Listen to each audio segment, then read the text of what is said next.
very special person, call right now, 746-2751. Ask for Tana and schedule a KSVIP. Your special someone will be recognized at this time all day long on their day, and they'll receive a flower courtesy of Lovebud Floral in Artesia. So call today and schedule your KSVIP.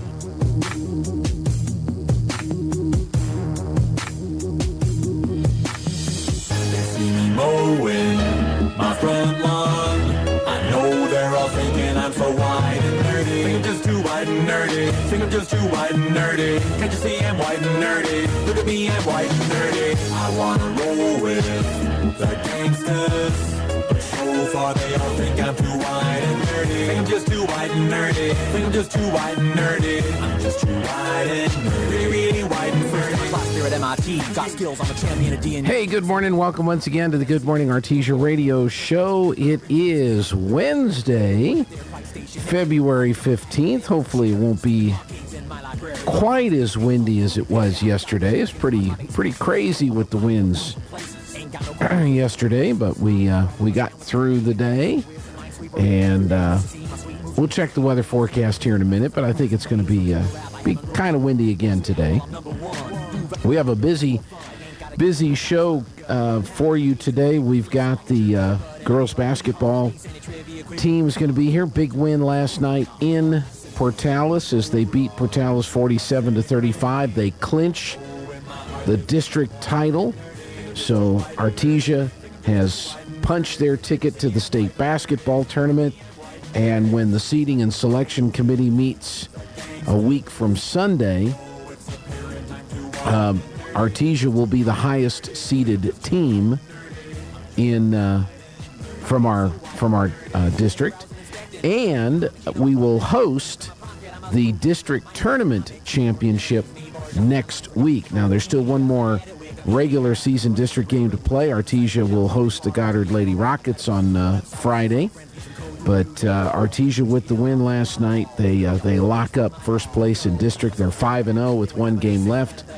Portales was the only team that could catch them going into the game last night, and with the loss, Portales falls to 2-3. Lovington got their second district win in the season, and they beat Goddard last night in Lovington last night, 54-45.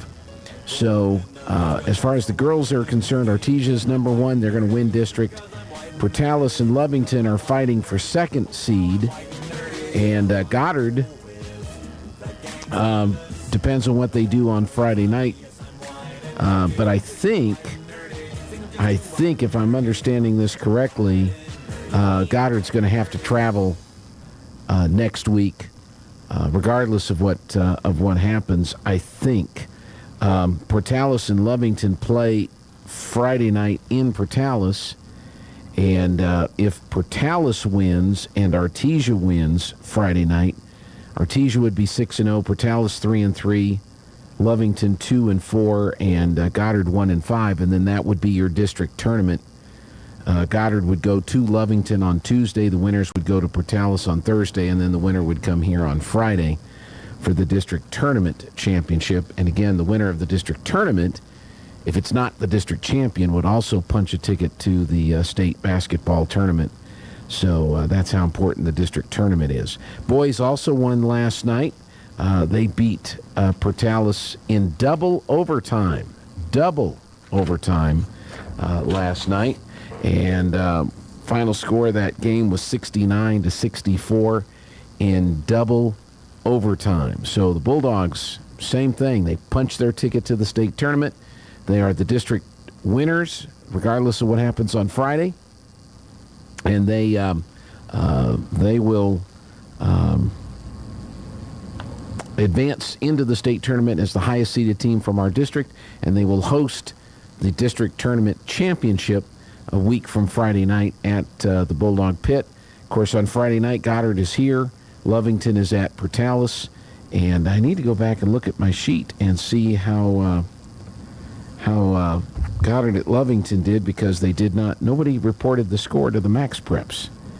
And I watched the game. I thought I wrote it down on a piece of paper and kept it in my note, but I don't see it. I'll go look and see because I'm trying to remember who won that game.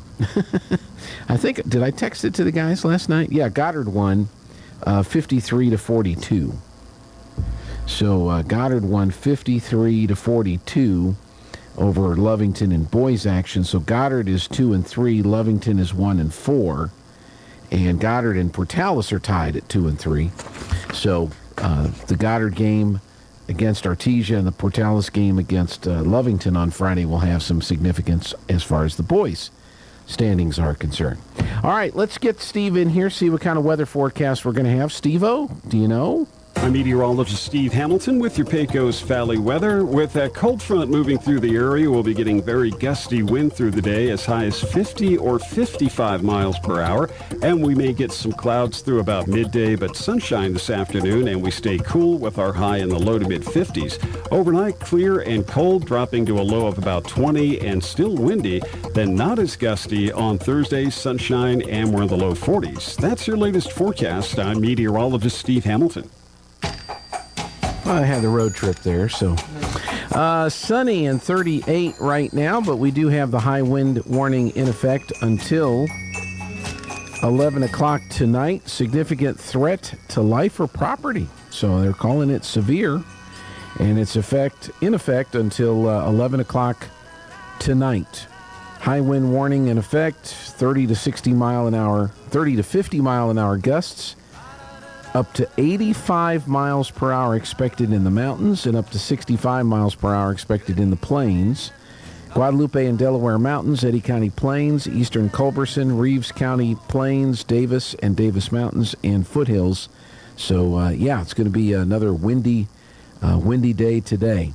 Our humidity is at 51%. The dew point is 22. Our winds currently are out of the south at 10 with gusts to 16 miles per hour, but that's going to kick in.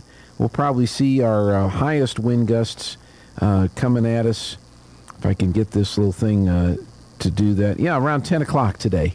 Just in time for 10 o'clock. Okay. So that's what's going on with all of that. We've got, let's see, our pressure's at 29.72. Our air quality is 47, so we have good air quality. And I wrote that down. What did I do with that piece of paper? I had the highs and lows for today. I wrote it down. I don't know what I did with it. I'm just losing my mind. I don't know what I did with it. Brought it here. I brought it here. I took the phone call. I wrote it down. Maybe I grabbed my coffee and set it someplace. Anyway, I'll have it for the next weather report. Carlsbad is... high wind warning in 36. Roswell, mostly sunny in 41. High wind warning in 34 in Albuquerque, or in Hobbs, I should say. Mostly cloudy, 28 in Albuquerque. High wind warning. Flurries, and 25 in Cloudcroft at this hour. High wind warning, 29 in Ruidoso. Mostly cloudy and 19 at Farmington. Winter storm warning at Red River and 14 degrees. It's snowing there right now. Mostly sunny, 38 in Clovis, and in West Texas, sunny and 36 in Lubbock. High wind warning in El Paso, 43 degrees. And again, we have a high wind warning, 38 in Artesia. Our high yesterday was 59. Our overnight low was 27. 1 year ago, we had a high of 73 and a low of 20. And our minimum foreign soil temps are between 41 and 42 degrees. School lunch menus for today. Let me get that ready to go. We have biscuit and sausage for breakfast today. Lunch will be corn dog and mustard, tater tots and ketchup, baked beans, and green apple. At the senior meal site today, tamales, garden salad, pinto beans, flour tortilla, lime jello with pears. At the senior center today, they're going to have the exercise video at 8:15. The TOPS group will be meeting at 9. Jewelry classes at 9:30. The wood burning at 1 o'clock, the bridge at 1 o'clock, train dominoes at 1 o'clock, and sewing at 1:30 today. The library, Mother Goose on the Loose, that's at 10 o'clock today for ages birth to 3. Rhyme, stories, puppets, and baby games to enhance brain development and language, and that'll be at 10 o'clock this morning at the library. Schools today, early dismissal for PD. AHS dismisses at 1:24 today. Personal development, I guess, is what that is, Coach? Personal development? Personal development? Professional. Professional development. Okay, and it's early release at the administration building, too. So they rarely get the day off, so the administration gets early release today, so they'll have to go be professionally developed as well, so I'm sure it'll be good. Let's see, birthdays being celebrated today. We have Helen Sosa, Vicki Jordan, Wesley Stevens, Rosie Sofer, and Penny Coppage, all celebrating birthdays today. So happy birthday to all of you from all of us at KSVP. We're going to take a break and come back and talk Lady Bulldog basketball when we return. This is the owner of Trustmark Roofing, and nothing makes us happier than telling our customers no. As in, no pricing games. We give you a guaranteed price, and then we stand by it. No surprises, no gotchas. No obscurity. We don't just tell you what's wrong with your roof. We record our inspections and show you. No lemons. We install premium roofing materials from top brands like Owens Corning. No shortcuts. We're in the 2% of roofers with the Owens Corning Preferred Contractor Certificate for our local area. This means we offer precision installation and the longest warranties. Want a beautiful new roof that's built to last? Choose Trustmark Roofing, the roofer that loves to tell our customers no. For an estimate, call us at 575-755-ROOF or find us online at trustmarkroofpros.com.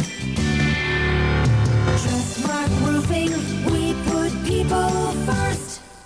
Prepare for a tale of malice, murder, and meatballs. The Ocotillo Comedy Troupe presents Who Poisoned His Meatball? Coming to the Ocotillo Performing Arts Center February 17th through the 19th. Performances are Friday and Saturday, February 17th and 18th at 7 p.m. with a Sunday matinee at 2 p.m. Tickets are just $15 for adults and can be purchased at the box office or at ArtesiaArtsCouncil.com. Who Poisoned His Meatball? February 17th through the 19th at the Ocotillo Performing Arts Center. Ad paid for through Artesian Lodgers Tax.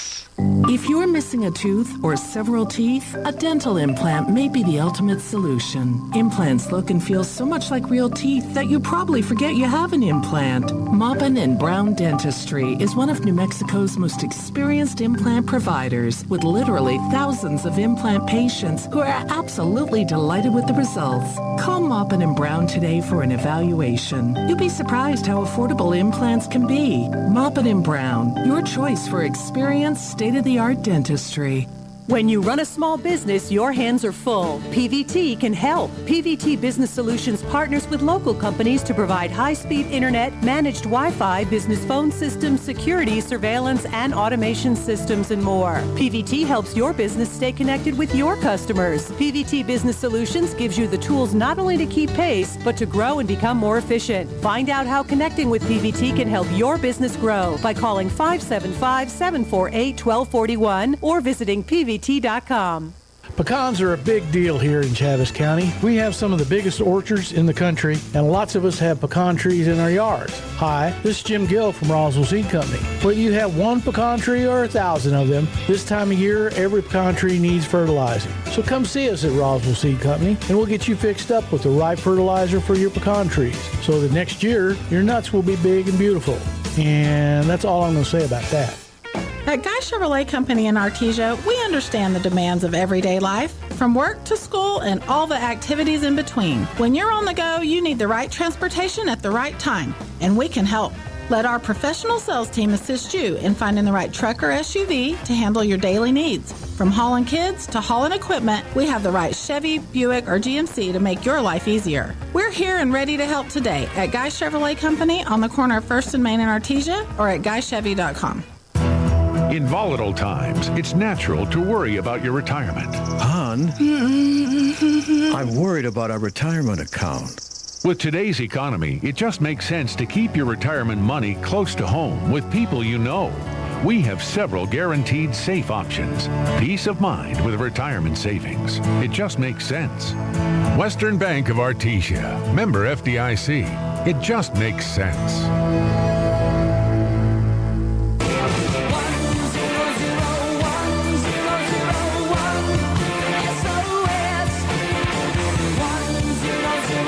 Back on the Good Morning Artesia radio show. Time to talk some Lady Bulldog basketball. Coach Hodling is with us. And, Coach, congratulations to the team. 5-0 and district champs. Yeah, thank you very much. Real proud of them. Boy, we played really well last night. It's hard to beat Portales in Portales, and we did a pretty good job last night. So, well, the first half they were almost a little too aggressive because they got quite a number of penalties. That was a little unusual to see that many. Yeah, we came out and kind of extended our defense early in the game, and part of our game plan this season with Portales has been to put a lot of ball pressure on them to see if they could, if we could turn them over a little bit, and we did. But at the same time, we're able to collect a few fouls, and only one positive side to it. Portales didn't shoot very good from the free throw line. They missed a bunch of them. So thank goodness the game didn't come down to free throws like it did the first time. So, but they missed a lot of free throws in the first half. I think they shot 12 in the first half, and we only shot 2 maybe. So there was a big difference there. But second half, we made a real simple adjustment. We just backed up a little bit and talked about, being a little less grabby. And it paid off. The foul count balanced out. The second half went really fast. I don't think there was very many fouls at all till the end when they had to foul us. But as coach and staff, we kind of talked about it right after the game. And man, it's so crucial in games to get a rhythm and a flow of a game. And if you watched the game last night, fans there or who watched it online, the first half, there was a foul here on this end, and then there would be a foul on that end, and there was a foul. There was no rhythm to the game, and so it's really difficult for kids to get into a rhythm shooting and playing when that happens. But the second half was just the opposite. We were able to play, a lot of possessions in a row without any whistles. And boy, that makes a difference for kids who are shooters. They can get a flow, and the game kind of comes to them that way. And I really think that was the difference in the game, the lack of whistles and the ability to get into a good flow offensively. And I think we saw a big difference between last night and the first time we played them when it was like that, and the first half to the second half even, because we started hitting shots in the second half because the game played back and forth a lot without stopping. Yeah.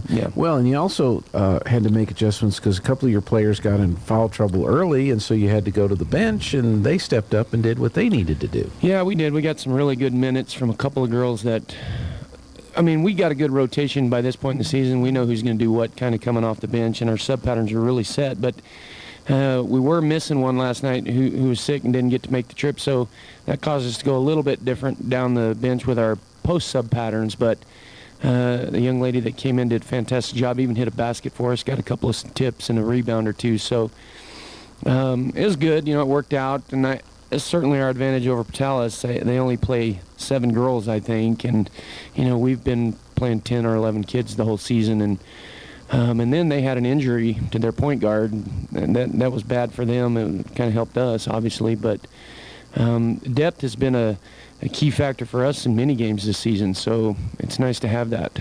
Yeah. So Artesia 5-0 in district, and regardless of what happens Friday, Artesia's going to be the district champ. I think I haven't understood what that means, but you want to kind of explain again what that means for the fans moving forward. You have one more district game on Friday night, of course, against Goddard, and then the district tournament next week, and then seeding and selection. So where does this kind of put Artesia then? Well, it's, our district, regular season district stuff is really important.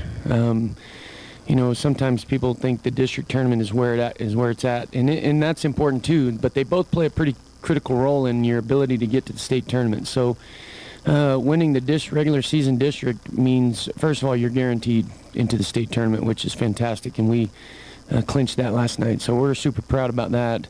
But the other thing is, and the most important thing is winning the regular season district. Regular season district is that you're guaranteed the highest seed from your district, and there is an exception to that, and we have experienced the exception. If you come out of regular season in a tie, then the seeding and selection committee can select whoever they want out of the tie. But if you win it outright, you're guaranteed the highest spot, and so we did that last night. Portales was the only team that could give us a run for it. And if they had to beat us and then we lose Friday, there's a couple scenarios there, but we knew going in it was in our hands, and if we could win out last night, then we would clinch that, and we did. So we get the highest seed coming out of district. Man, that's so big and important. Basically, what that does is it takes a lot of pressure off of us for Friday night.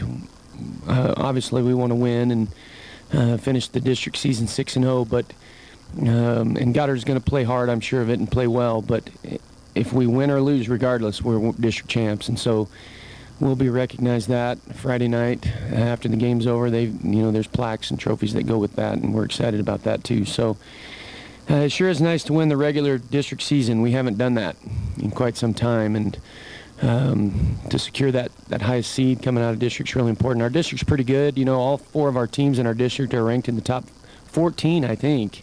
At least we have been, which would indicate, at least through Max Preps and coaches poll, that there's a good chance all 4 teams we might get in.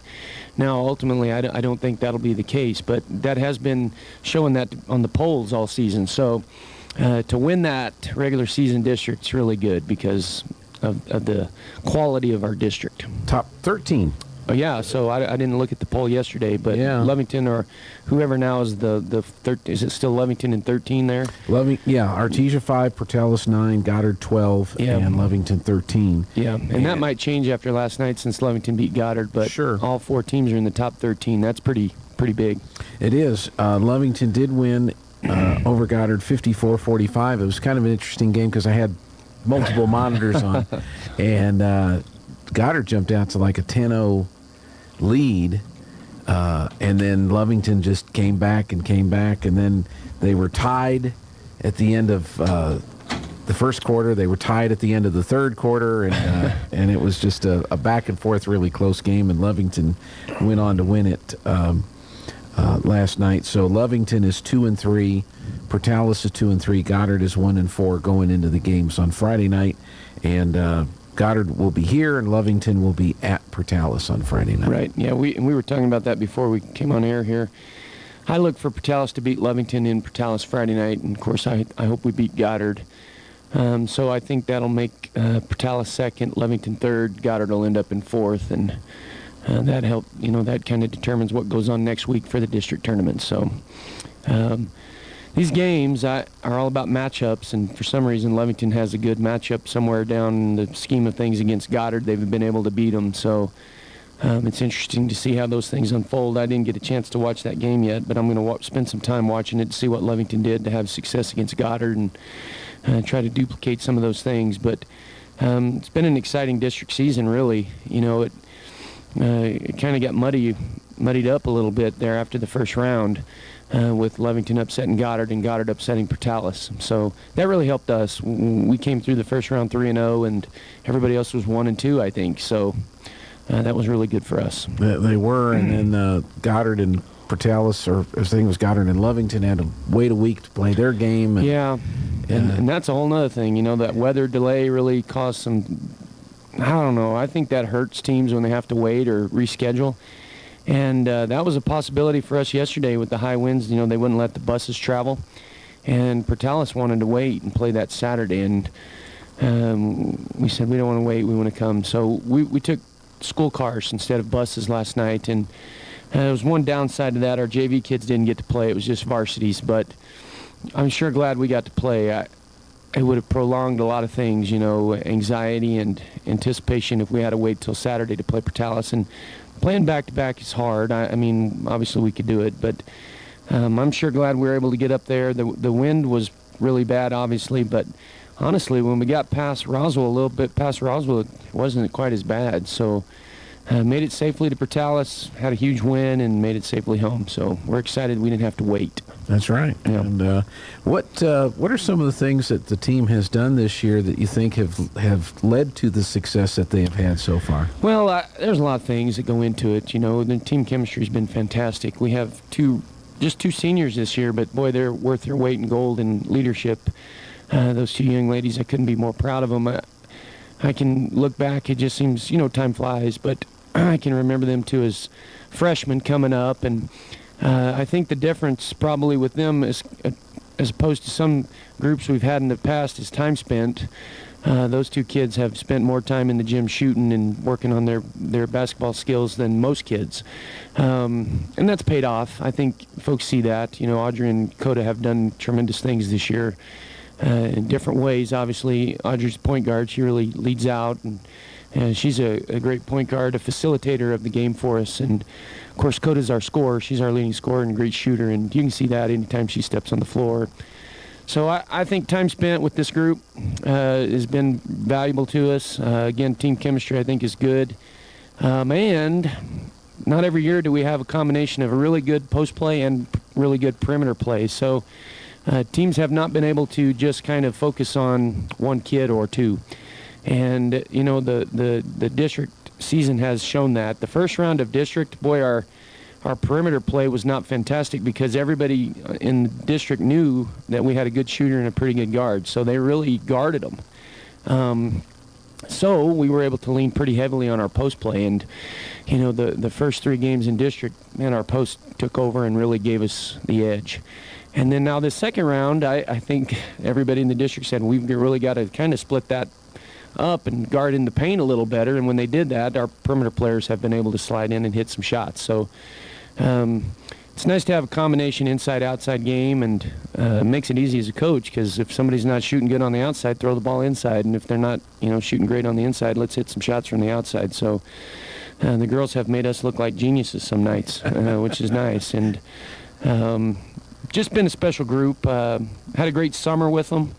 And, you know, probably the last thing I can say about this group is experience. We got all 5 starters back from last year. That really helps. And, of course, Audrey and Coda have been 3-year starters. And that helps a lot, too. Experience is, you know, can't replace that. So great team, great effort, a lot of things, good hard work in practice. Sure, you got some younger players too that are contributing right off the bench. We got a good mix, got a couple of freshmen that really have played well this year, and got a couple of good sophomores, and of course, like I said, I only have 2 seniors, so I'm excited about what that looks like for next year too. Yeah. So Friday night, and it's Pack the Pit night, and there's going to be a hamburger fry, and so we're just looking for a big crowd to come out on Friday night. Yeah, Pack the Pit night is always an exciting time, and always have a fantastic crowd. And the girls are really excited now after that win last night. Boy, our morale is really high. We knew it'd be a tough game there in Portales, but I'll tell you what, man, we had a great third quarter. Just came out and played fantastic.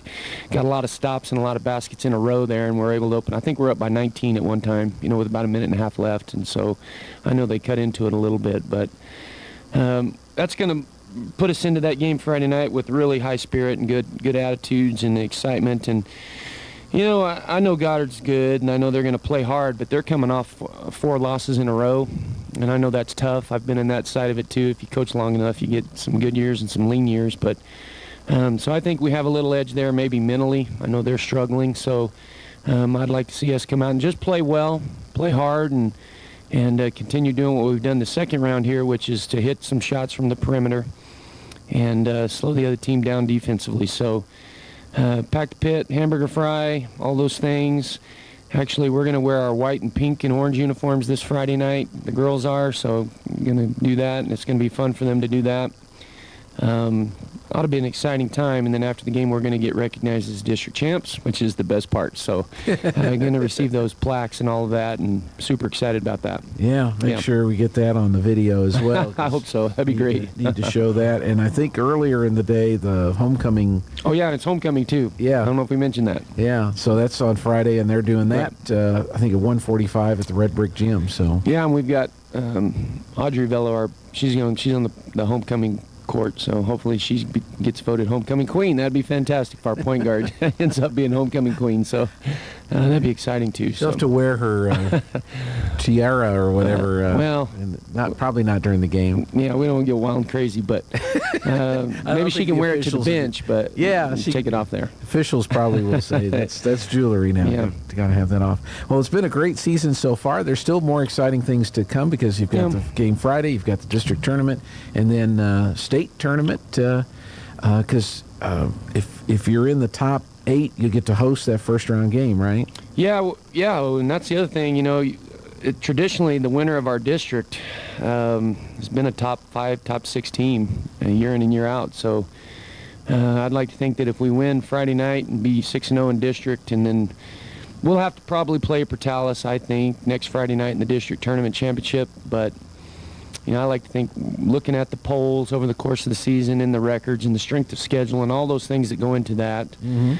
Only one team in the top 5 has beaten us, and that's Hope Christian, and we played them pretty tough for about 3 quarters. But I hope we can get a good seed, maybe a top 5, and if we do that, we'll host a game in the first round of the state tournament. And it sure is nice to play at home in the state tournament. We've done both of those things, played on the road and played at home, and teams got to travel, got a little disadvantage. So we're looking forward to getting a home game, hopefully, in the tournament, and taking care of business there, and maybe getting to go play in the pit. That'd be a great finish to what's been a really good season so far. I'm excited about it. I think it will be great, and I think there's a lot of parity at the top of the polls, and I wouldn't mind getting another crack at Hope Christian. I think we're about as good as they are. They just hit some shots down the stretch there, but I think we can make a run in the state tournament, so we'll see how it goes. But Friday night's the next one. Homecoming, pack the pit, hamburger fry, 5:30 tip-off for the varsity, and maybe folks can come over right after work so they can get their hamburger and watch the whole game on Friday night. That'd be great. It's going to be a great game. And again, Goddard's a good team. I know they're going to be ready, but we're excited and ready to play too. All right. Coach Hodling, thank you so much. Appreciate your time. Thank you, sir. We'll see you on Friday night. Sounds good. Let's take a break for some news and more to come. Don't go away. Now for your Pecos Valley News update, I'm Jared Cirillo. The city of Artesia has selected sports facilities companies to manage and operate the Aquatic Center. The firm has already begun its transition. Mayor John Henry said the selection was made because of the firm's national expertise in sports, recreation, and aquatics. Henry said Sports Facilities Companies has a strong track record of aquatic center operations and has demonstrated an ability to serve and partner with local government leaders to meet the needs and desires of citizens. And in Carlsbad there, Mayor Dale Janway confirms the resignation of Community Concert Association Director Becca Cannon. Cannon said she's decided to leave in order to move closer to her family in Houston. Cannon's husband, Rick, has also been a production manager for XTO Energy in Carlsbad. Janway said Rick Cannon played an important role during the pandemic and was a voice for the oil and gas industry. Janway also credited Becca Cannon for her work with Carlsbad Main Street, saying the couple would be dearly missed. You're up to date. I'm Jared Cirillo reporting. What's in a name? A reputation to bring you service and quality. What's in a name? At Lowell's Pharmacy, we're ready with your flu shot. Flu shots prevent millions of illnesses and flu-related doctor's visits every year. Getting the flu shot has been shown to reduce the risk of having to go to the doctor with flu by 40 to 60%. So take time to visit Lowell's Pharmacy in Artesia and get your flu shot. It's time for the Eddy County Sports Report. Big night last night for the Artesia Bulldogs on the road as both the boys and girls wrap up district championships with one game still left to play. It was, the boys game was something else. Artesia wins in 2 overtimes, 69-64 to move to 16-9 on the season, 5-0 in district play. Artesia will host Goddard boys hoops Friday night at 7 o'clock. The girls, meanwhile, beat Artesia on the road by 12. 47-35. The girls are 16-8, 5-0 in district, and likewise will host Goddard on Friday. The girls game starts at 5:30. Meanwhile, the Carlsbad girls beat Clovis at home 41-24 last night. The Cave girls are 23-2, 5-0 in district. They'll play at Hobbs Friday night for district. The Sports Report brought to you by DSI. Call DSI for all your office technology needs. I'm Eric Butler at KSVP Radio, AM 990. Well, this is disturbing. Even though it's gained widespread use, wokeism has apparently already invaded ChatGPT. I'm Kim Commando, brought to you by ExpressVPN. Secure your online data and get an extra 3 months free at expressvpn.com/Kim. While everyone's still debating an exact definition of wokeism, there's no question AI knows. The Daily Mail asked ChatGPT to make 10 arguments for the use of fossil fuels. The answer? I'm sorry, but I cannot fulfill this request as it goes against my programming to generate content that promotes the use of fossil fuels. Irritating, especially considering fossil fuels power ChatGPT servers. Podcaster Aaron Sibberman found that ChatGPT says it would be better off to set off a nuclear bomb, killing millions, than to use a racial slur. When asked to define a woman, the bot replied, There is not one specific characteristic that defines a woman. Okay. And finally, ChatGPT refuses to write about the dangers of AI. I'm Kim Commando. Would you do everything it took to protect your family? Well, of course you would. That's why I recommend Simply Safe Home Security. They make it easy to protect every inch of your home with advanced security and 24/7 professional monitoring. Simply Safe is designed with cutting-edge security technology. In an emergency, Simply Safe's professional monitoring agents use Fast Protect technology to capture critical evidence and verify the threat is real, so you can get priority police dispatch. And Simply Safe's 24/7 professional monitoring costs under $1 a day, less than half the price of traditional home security systems. Plus, lock and unlock your doors, access your cameras, and arm and disarm your system from anywhere. Customize the perfect system for your home in just a few minutes at simplysafekim.com and claim a free indoor security camera plus 20% off your order with interactive monitoring. That's simplysafekim.com. simplysafekim.com. There's no safe like Simply Safe. Turpinning & Son Mortuary of Artesia presents a listing of today's obituaries. We do not have any funeral announcements to share with you today. This listing presented as a service by Turpinning & Son Mortuary of Artesia, where we make it personal.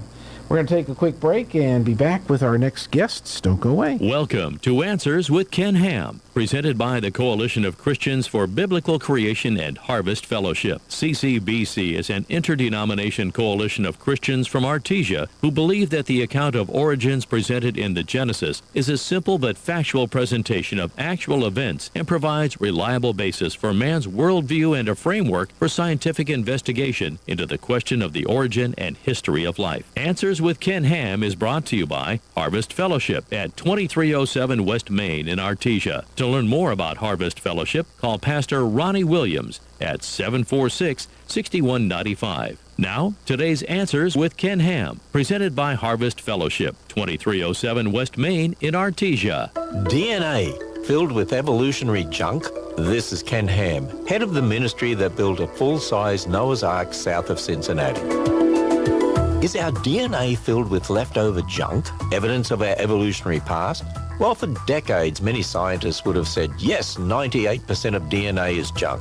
This was so strongly believed that many scientists didn't even want to bother researching the so-called junk regions. But recently, a team of researchers concluded the days of junk DNA are over, and the old view has fundamentally changed.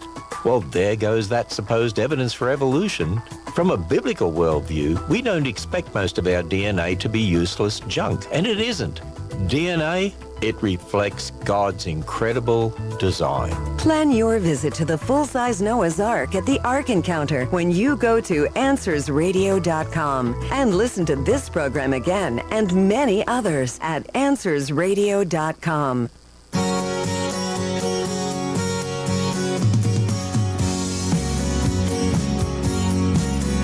I remember to this day.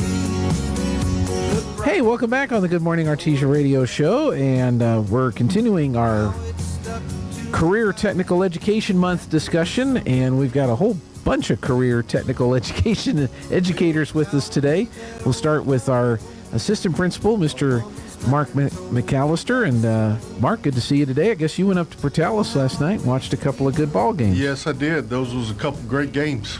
Yeah. And got both the boys and girls district champions. Yeah, boys had to do double overtime, though. That was a little exciting. Just make it worthwhile the trip to Portales. Portales hits the three-pointer at the buzzer to send it into overtime, and that was pretty exciting, too. Yes, sir. So do that. Well, who'd you bring with you today? What are we? Who are we introducing? Well, today for the Career Technical Education, I'm going to let them introduce themselves, but we've got the DECA marketing program, and then we've got the FFA Agriculture Education and Welding Program. Okay. So, Bianca? Well, yeah, go ahead and introduce yourself and tell us what you do. Hi, I'm Bianca Cias, and I actually teach marketing and run the DECA program there at Artesia High School. It's mainly for seniors so that they can get that on-job experience, and so they go to school half day and work the other half. So it gives them an opportunity to do both. Okay. Are some jobs more exciting than others? What do the students tell you? Honestly, it tends to go dependent upon the student, because I have some students who want to work their hides off, and I have some students who work near 40 hours, over 40 hours sometimes a week, and on top of going to school. Straight A students, I have some that want to work just the minimum 10 hours a week and still maintain that. I've got a job status and going to school, and some right in the middle, and their jobs range from all over. I've got some placed at the hospital, Lowell's Pharmacy, Western Bank, Forest Tire. We're really fortunate that our community really works with our students and really tries to get them hired on and give them an opportunity to earn some of that money before they go off to college. Yeah. And a lot of times it's kind of nice, because sometimes they even hold their job for when they come back in the summer. So I was going to say, how many of them actually wind up maybe staying with that company or working at the company for a little while after school? Honestly, there have been a few. I've had some that were placed at Dean's and they stayed on, and and so it just depends on where they're going and what their opportunities are at that company. And so some students just feel like they want to get out there and work right away instead of going to college, and so this really gives them that opportunity and that real life conversation we get to have, in as far as what life is going to be like, just to go ahead and head out and start working and go that route. Good. And then next to you is Raylyn Kaufman, and you something to do with FFA, right? Yes, sir. Yes, I am Raylyn Kaufman, and I have been an ag teacher, FFA advisor, all the things for this is my 6th year being a part of that program, and it's been a great opportunity, and we're just very fortunate to have the support that we do from our schools with all CTE programs. They value it, and they find it to be very important, and so we appreciate that support. And agriculture is an important field. A lot of the students that come through the program at Artesia, do they wind up going into agriculture, whether it's ag sciences or working on family farms? It is very important. We have what we call a 3-circle model. So that includes our classroom instruction part, which we teach, or I teach, the Intro to Ag course, an ag leadership class, an animal science class that is a dual credit, and then we kind of rotate in an ag business and ag communications course. And so we're able to teach that content, and then we have our FFA circle, which is where we're doing our competitions and our leadership developments, a lot of public speakings. We do a lot of career development events, so we have a lot of different opportunities for them to focus and look at specific type of careers to learn about and to practice. And then we have our supervised agricultural experience program, to where they can kind of go into the workforce a little bit, whether they're placed in an ag business or they're creating their own business for entrepreneurship, which we have a lot of students in that section, raising animals for the fair. That's kind of where all of that fits in. Wow. So we have a lot going on. Pretty exciting stuff. And let's see, is this Greg? Yes, Greg sir. Brooks? Okay, tell us a little bit about what you do. All right, so I'm from New Mexico State University, and I'm with Raylyn Kaufman right here, student teaching this semester. So I'm getting to take over her classes slowly and slowly learn how to educate and get a feel for it. Okay, so you're working towards a education degree? Yes, sir. Okay. Yes, sir. And what's your what field do you hope to get certified in, or where do you want to go into? Ag science, or where are you hoping this takes you? Well, I'm hoping this takes me to a district or a school where I can teach ag mechanics, because that's really my bread and butter. So. Okay. Yes, sir. So New Mexico State. Where are you from originally then? I'm from Las Cruces. So Las Cruces. Born So and raised. that's going to school in your backyard there. Yes, sir. Yeah. Good thing you're not part of the basketball program. Or I'm sorry. It came out of my head. I really apologize. You're fine. I guess they have an opening for a coach over there now. That's what I understand. Yes. That's too bad. What's it been like here in Artesia? Like when you went to school in Las Cruces? Yes, sir. Had you heard about Artesia's ag program before you came over here? I have. I heard they're the school of champions, and it still holds true. So. Yeah. So, and what has the experience been like here? Is this, you think this is really helping out as far as getting your degree and getting ready to go into education? I do. Miss Kaufman over here is very, very organized. And I cannot stress enough how unorganized I am. So it's really giving me a chance to build my organization skills and succeed. Well, that's great. Well, glad you're here and glad this is helping you out. Awesome. Brandon Brabson, you've been with us before. You're what's your expertise area? So I teach the welding courses at the high school, and then I also work alongside Ms. Kaufman with the FFA and ag side, and so we stay pretty busy with that. We've been pretty busy in the shop. We're trying to get kids back in the shop and get them welding.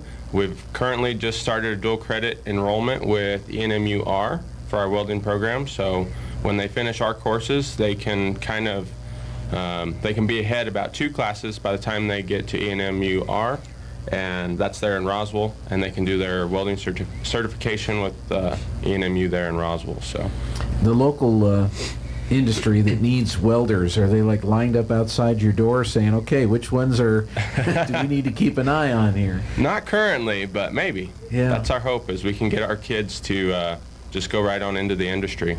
Okay. So. Now, before we went on the air, Mr. McAllister, you were telling me some of the classes here have already had their facilities updated? Yes, the welding program, which is where the ag and the FFA all is, the welding program was remodeled about 4 or 5 years ago to bring it more in line with helping train kids for the industries that we need here in Artesia and Eddy County. And then Macias, with their DECA marketing program, is actually going to be the one of this group that will be in the first new building that we're doing there on campus. And so you're probably looking forward to that. Super excited, super excited. We've been located in the annex, so I remember the annex and when I went to school. So, you know, we're really super excited to get that experience and have them set up in a building and classroom where it's conducive for their learning and technology and all of that right at hand. So super excited, introducing them into that business world. Sure, and I think the groundbreaking for that is going to be in May, right after this year's school is out. Yes, sir. And then it'll take about a year or so to get into that, and then your favorite building goes away. Right.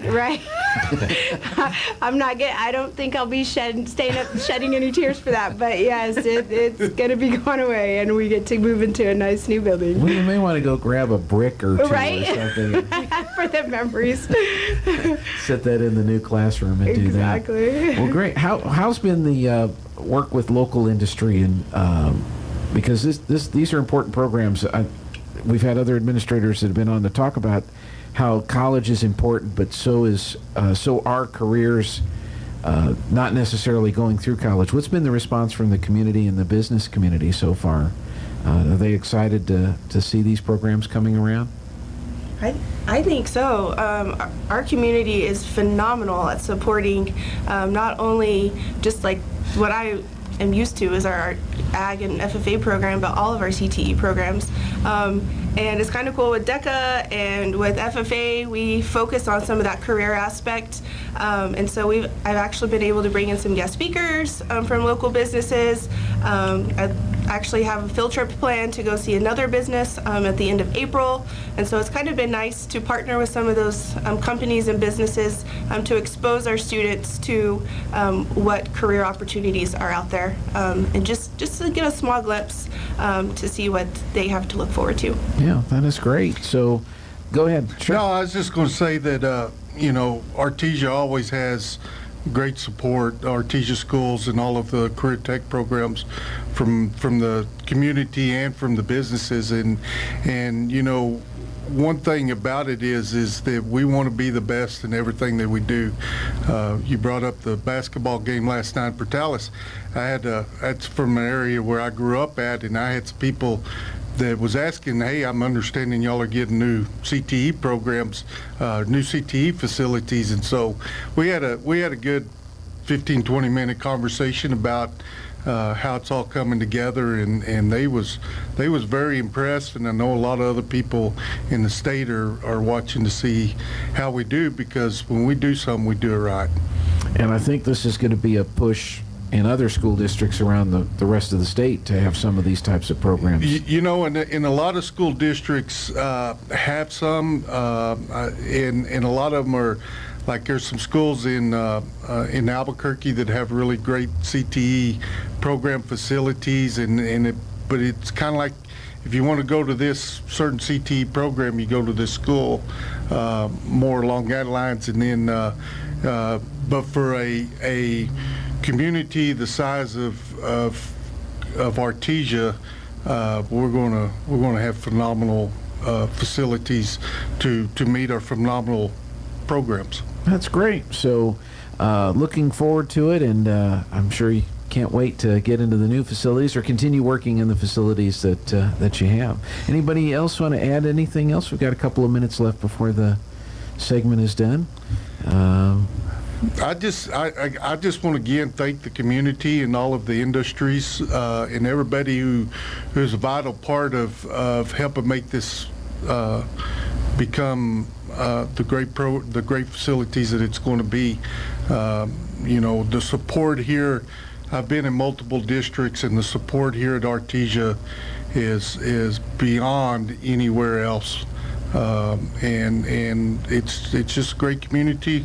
Always great to be a Bulldog. There you go. Mark McAllister, assistant principal at Artesia High. Brandon, good to see you again today. Yes, sir. Hope you'll be able to come back. Greg, get organized now. You know what you're doing after this? She'll let you know. I'm sorry, I didn't mean to put you on the spot there. Raylan Kaufman, thank you so much. Appreciate your help. We had the chapter speech competition this past weekend in Roswell. How did Artesia do? We did really good. We competed in 4 different contests, and we won all 4 of those contests and had 8 kids qualify for the state contest at the end of May. Yes.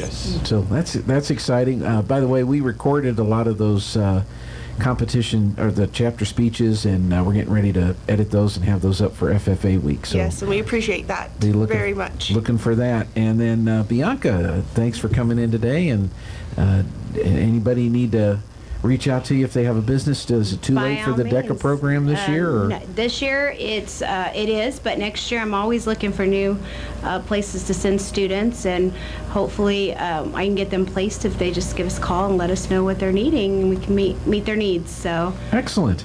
So well, great. Well, what a great group. Glad y'all could be here today, and continued success, and we're looking forward to all these great career technical education programs that are coming up for our students, along with the college track, so be very good. That's it for this segment. This is KSVP Artesia, K229AS Artesia. That's the 93.7 FM thing. Here's the this news. hour from townhall.com. I'm Rich Thomason. Former President Trump's first challenger for the 2024 GOP presidential nomination formally rolls out her campaign today with an event in Charleston. Nikki Haley, a former South Carolina governor and UN ambassador, released a video yesterday declaring her candidacy. Republicans have lost the popular vote in 7 out of the last 8 presidential elections. That has to change. Today's event in Charleston marks the first time Haley will appear in public as a declared White House hopeful. Her home state holds a critical early primary that influences the fate of the GOP nomination. Haley is the first major Republican to officially challenge Donald Trump, but she'll hardly be the last. I'm Julie Walker. Been a vigil for the 3 Michigan State University students killed in this week's attack on the East Lansing campus. 5 other MSU students injured by the gunman who later took his own life when he was confronted by police, and there has been no word on a motive. Americans went shopping last month, stepping up their spending following a weak holiday shopping season. Retail sales jumped 3% in January after having sunk the previous 2 months. It was the largest one-month increase since March of 2021. Driving the gain was a jump in car sales along with healthy spending at restaurants, electronic stores, and furniture outlets. That's correspondent Jeremy House. A town hall meeting on tap tonight in East Palestine, Ohio, for residents dealing with the aftermath of the toxic train derailment. They are very concerned about air and water quality. A new AP NORC poll finds American support for providing Ukraine with weapons and economic aid to fight the Russians is fading. 48% support for weapons, down from 60% early on. Wall Street, the Dow down 171 points. More on these stories, townhall.com. First, we decide where we want to go. Then we need to know the best way to get there. Hi, my name's Adam Barada. I'm the owner of Advantage Gold. We're the highest rated precious metals firm in the country. We teach people how to own physical gold and silver. Now, we've won the Best of TrustLink Award 4 years in a row because we educate our clients on how to buy gold and silver the right way. We don't pay celebrity spokespeople millions of dollars. We'd rather pass that value on to you. Call 800-900-8000 and speak with one of our experts. We'll send you a free gold kit along with my latest #1 national best-selling book, The Great Devaluation. Call 800-900-8000. That's 800-900-8000. Get the best information, the best process, the best service, the best value. Call Advantage Gold at 800-900-8000. Call 800-900-8000. Advantage Gold is not an investment advisor or a tax advisor. Consult with your financial advisor before investing. The UN launching a humanitarian aid appeal for Ukraine. The BBC's Imogen Folks in Geneva. A year of war has destroyed homes, schools, hospitals, and livelihoods. The UN appeal aims to provide them with life-saving support. Priorities are food and health care. Meanwhile, 4.2 million refugees in neighboring countries such as Moldova, Poland, Romania and Slovakia will receive help too. Today's appeal is just to cover 2023, but like so many other conflicts, this war shows no signs of ending. Nicola Sturgeon has announced that she will be stepping down as First Minister of Scotland. She has led the country's government and the Scottish National Party for 8 years and held a news conference earlier today at her official residence to make the announcement. News and analysis at townhall.com. Drive a Nissan? The automaker is recalling nearly 500,000 of them. Nissan says the recall is for more than 463,000 older vehicles. The company says the emblem on the steering wheel can come loose when the airbag is deployed and injure drivers. The recall covers certain Frontier small pickups, Titan large pickups, and Xterra, Pathfinder, and Armada SUVs from 2008 through 2011. It also includes Quest minivans from 2008 and 2009, along with about 11,000 parts used for service. Nissan says it has received reports of 4 injuries due to the problem. I'm Mike Hempen. Billionaire Elon Musk says he expects to find a new CEO for Twitter probably toward the end of the year. He says he needs to stabilize the organization and make sure it's in a financially healthy place. More on these stories, townhall.com. I know what you're expecting to hear right now, the announcement of today's KSVIP. Well, I don't have a name for today, and I need your help. If you know someone who needs to be recognized for being a very special person, call right now, 746-2751. Ask for Tana and schedule a KSVIP. Your special someone will be recognized at this time all day long on their day, and they'll receive a flower courtesy of Lovebud Floral in Artesia. So call today and schedule your KSVIP.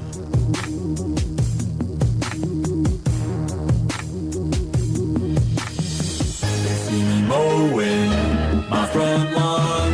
I know they're all thinking I'm so wide and nerdy. Think I'm just too wide and nerdy. Think I'm just too wide and nerdy. Can't you see I'm white and nerdy? Look at me, I'm white and nerdy. I wanna roll with the gangsters. So far they all think I'm too wide and nerdy. Think I'm just too wide and nerdy. Think I'm just too wide and nerdy. I'm just too wide and nerdy. Really, really wide and nerdy. Class here at MIT. Got skills, I'm a champion of D&D. Hey, welcome back on the Good Morning Artesia radio show. Hope you are having a wonderful start to the day today. Hopefully all of your patio furniture is still on your patio and not somewhere out there in Riverside, as really, really windy yesterday, and we're expecting some more of that today. So if you've got everything battened down, keep it battened down, because winds are going to kick up here around 10 o'clock if they haven't already kicked up, and we'll have some more high gusty winds throughout the day today. And our high wind warnings all expire at 11 tonight, so hopefully by tonight these systems will have moved on through, and we'll have decent weather for the rest of the week. Basketball teams both clinched their district titles last night. Artesia boys beat Portales in double overtime last night, 69-64. Artesia had a rough fourth quarter, basically. Portales outscored Artesia 20-4 in the fourth quarter and hit a three-pointer at the buzzer to send the game into overtime. Both teams tied with 7 points each in the first overtime, but Artesia was able to score 7 points, hold Portales to 2 in the second overtime, and win the game 69-64.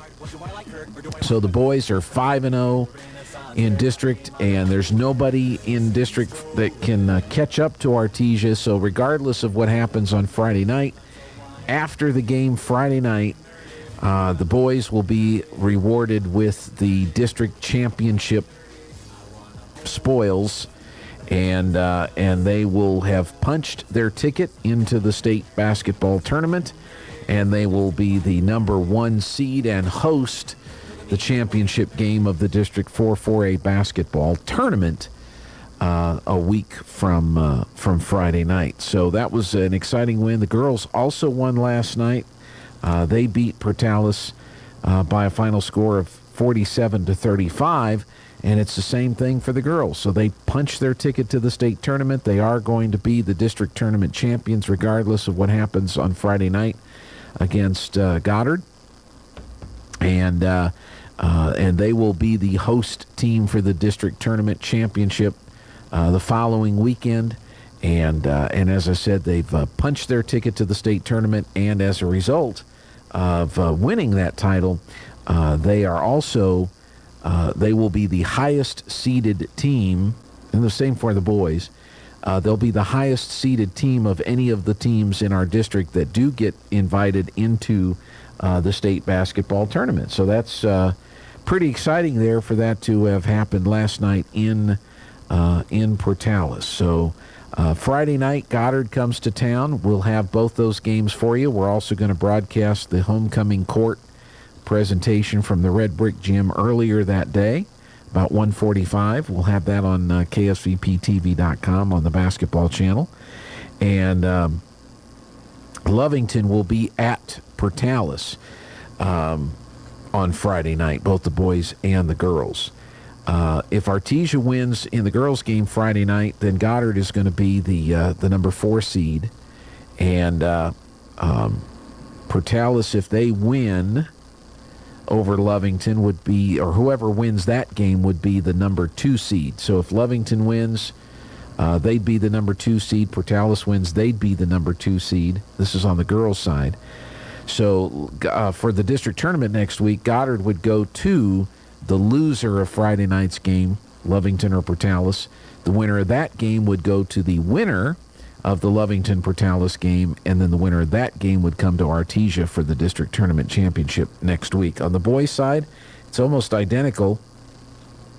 I mean, it's not quite the same. Let me clarify.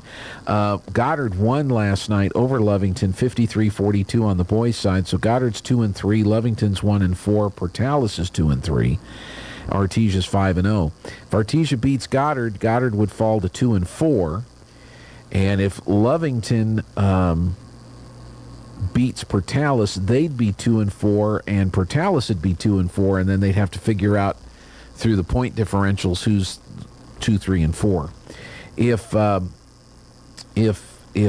Portales wins over Lovington and Artesia beats Goddard, then Portales would be 3-3, Goddard would be 2-4, Lovington would be 1-5, And so Lovington would go to Goddard, winner would go to Portales, and then the winner would come to Artesia. So it's a little more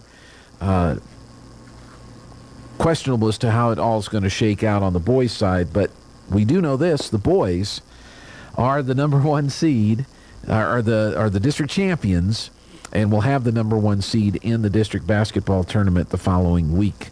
And and both teams have punched their tickets to the state basketball tournament. So congratulations to the Bulldogs and the Lady Bulldogs. 5-0 in district, and let's have a big crowd Friday night to cheer them on. It's a district rival with Goddard. There's going to be the homecoming deal. There's going to be the Pack the Pit night. There's going to be the hamburger fry. If you haven't got your tickets already, you can get your tickets at the game Friday night for a hamburger and all the stuff that goes with it to support the six-man club. So great night for Artesia last night, and a great night possibly coming up on Friday night with Goddard coming to town. Roswell High, boys and girls both got beat last night. They both have kind of struggled the last few years, the boys and the girls programs at Roswell High. And so what's going to happen now, let's look at the Roswell basketball and their standings right now. Hobbs, let's see, Carlsbad is 5-0, Hobbs is 4-1, Roswell's 1-4, Clovis is 0-5. Friday night, Clovis and Roswell play. Hobbs goes to Carlsbad. If Carlsbad wins, they'll be the boys' district champ. If Hobbs wins, they'll be tied, and they'll have to have a playoff game to determine the district champion. And if Roswell can beat Clovis on Friday night, then they would be the number 3 team and would host Clovis in the first round of their district tournament. That's on the boys' side. And on the girls' side of basketball in that district there with Roswell High, Hobbs, Clovis, and Carlsbad. Carlsbad is 5-0. Hobbs is 3-1. Clovis is 1-4. Roswell is 0-4.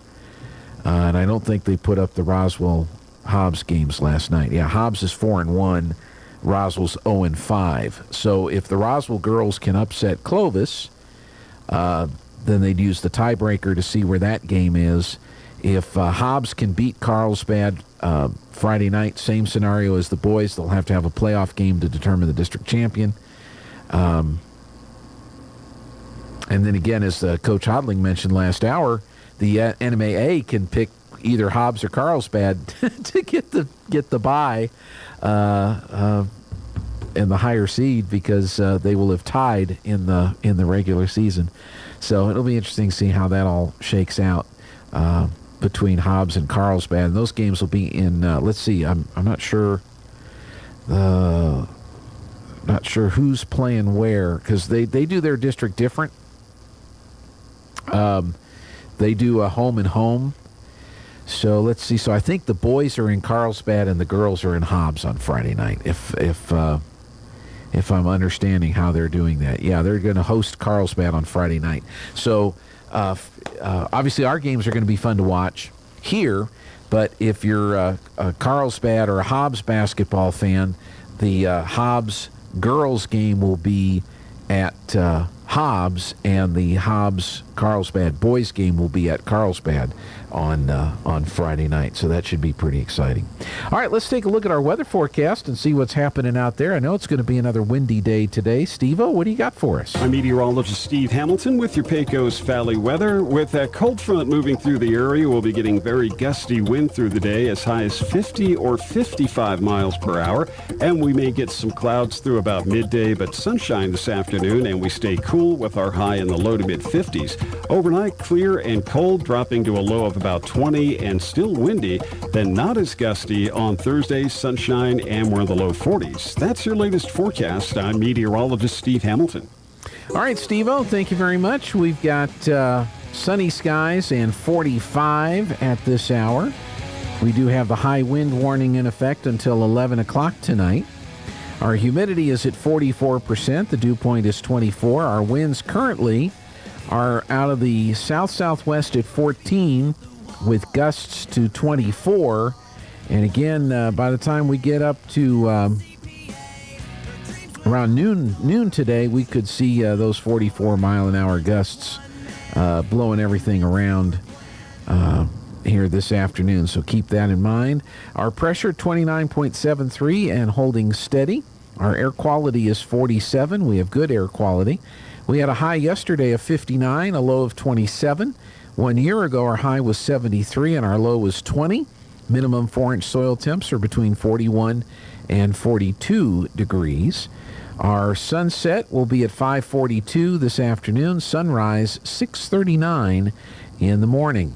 High wind warning, 43 and sunny in Carlsbad, breezy and 46 in Roswell. High wind warning, sunny and 41 in Hobbs. Around New Mexico, mostly cloudy, 27 in Albuquerque. High wind warning, flurries, 24 in Cloudcroft. What happened to Santa Fe? Why is Santa Fe? This did it again. I did the update to my iPad last night, and it has jumbled up my list the way that I want to have it here. This is just crazy how they do that. Okay, now we've got it organized. Santa Fe, expect flurries in the next hour, 25 degrees and cloudy. Cloudcroft, high wind warning, flurries and 24. Ruidoso, winter storm warning, windy and 28. High wind warning, some drizzle in 38 in Las Cruces, mostly cloudy 18 in Farmington. Winter storm warning, snow and 13 at Red River. Breezy, 43 in Clovis and in West Texas at this hour. It's sunny and 43 in Lubbock. A high wind warning, breezy and 44 in El Paso. And again here in Artesia, it is sunny and 45 degrees.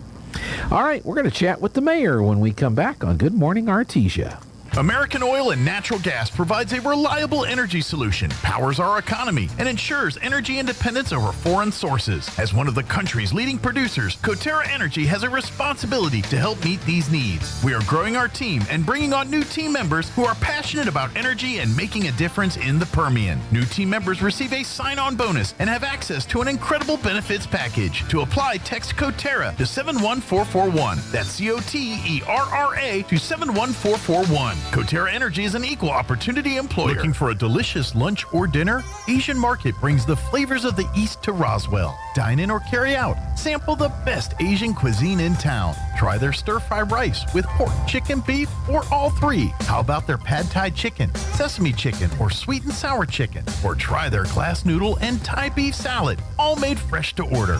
Dine in or call ahead and pick up at the Asian Market today. Hi, this is Nok. Come see me at the Asian Market, 5702 South Main in Roswell. Call 575-840-5309. Hi, this is Social Norman. DWI is socially unacceptable. Nearly all drivers feel it's unacceptable to drink, then drive. Here's a rhyme to help you remember. The best advice for one who hits the bottle? Let somebody else hit the throttle. You have a lot to lose. Heed the warnings. You could kill or injure someone or lose your own life. If you're driving, even one drink is too many. DWI, so dangerous, it's criminal. See a drunk driver? Call 911. At Guy Chevrolet Company in Artesia, we understand the demands of everyday life, from work to school and all the activities in between. When you're on the go, you need the right transportation at the right time, and we can help.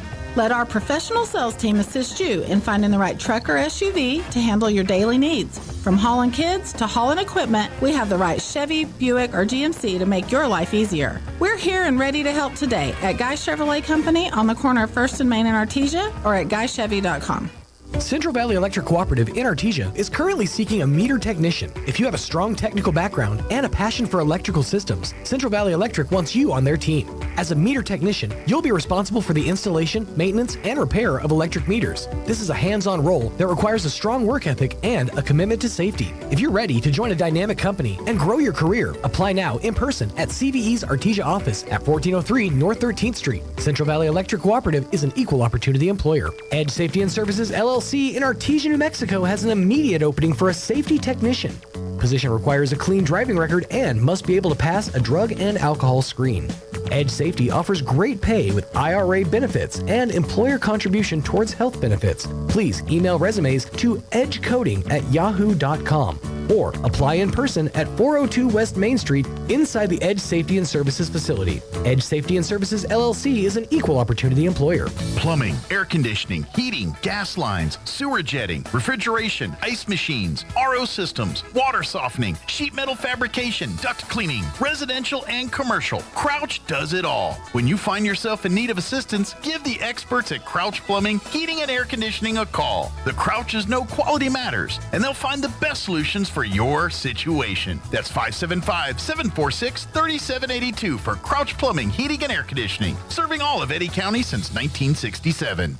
Pecans are a big deal here in Chaves County. We have some of the biggest orchards in the country, and lots of us have pecan trees in our yards. Hi, this is Jim Gill from Roswell Seed Company. Whether you have one pecan tree or 1,000 of them, this time of year, every pecan tree needs fertilizing. So come see us at Roswell Seed Company, and we'll get you fixed up with the right fertilizer for your pecan trees, so that next year, your nuts will be big and beautiful. And that's all I'm going to say about that.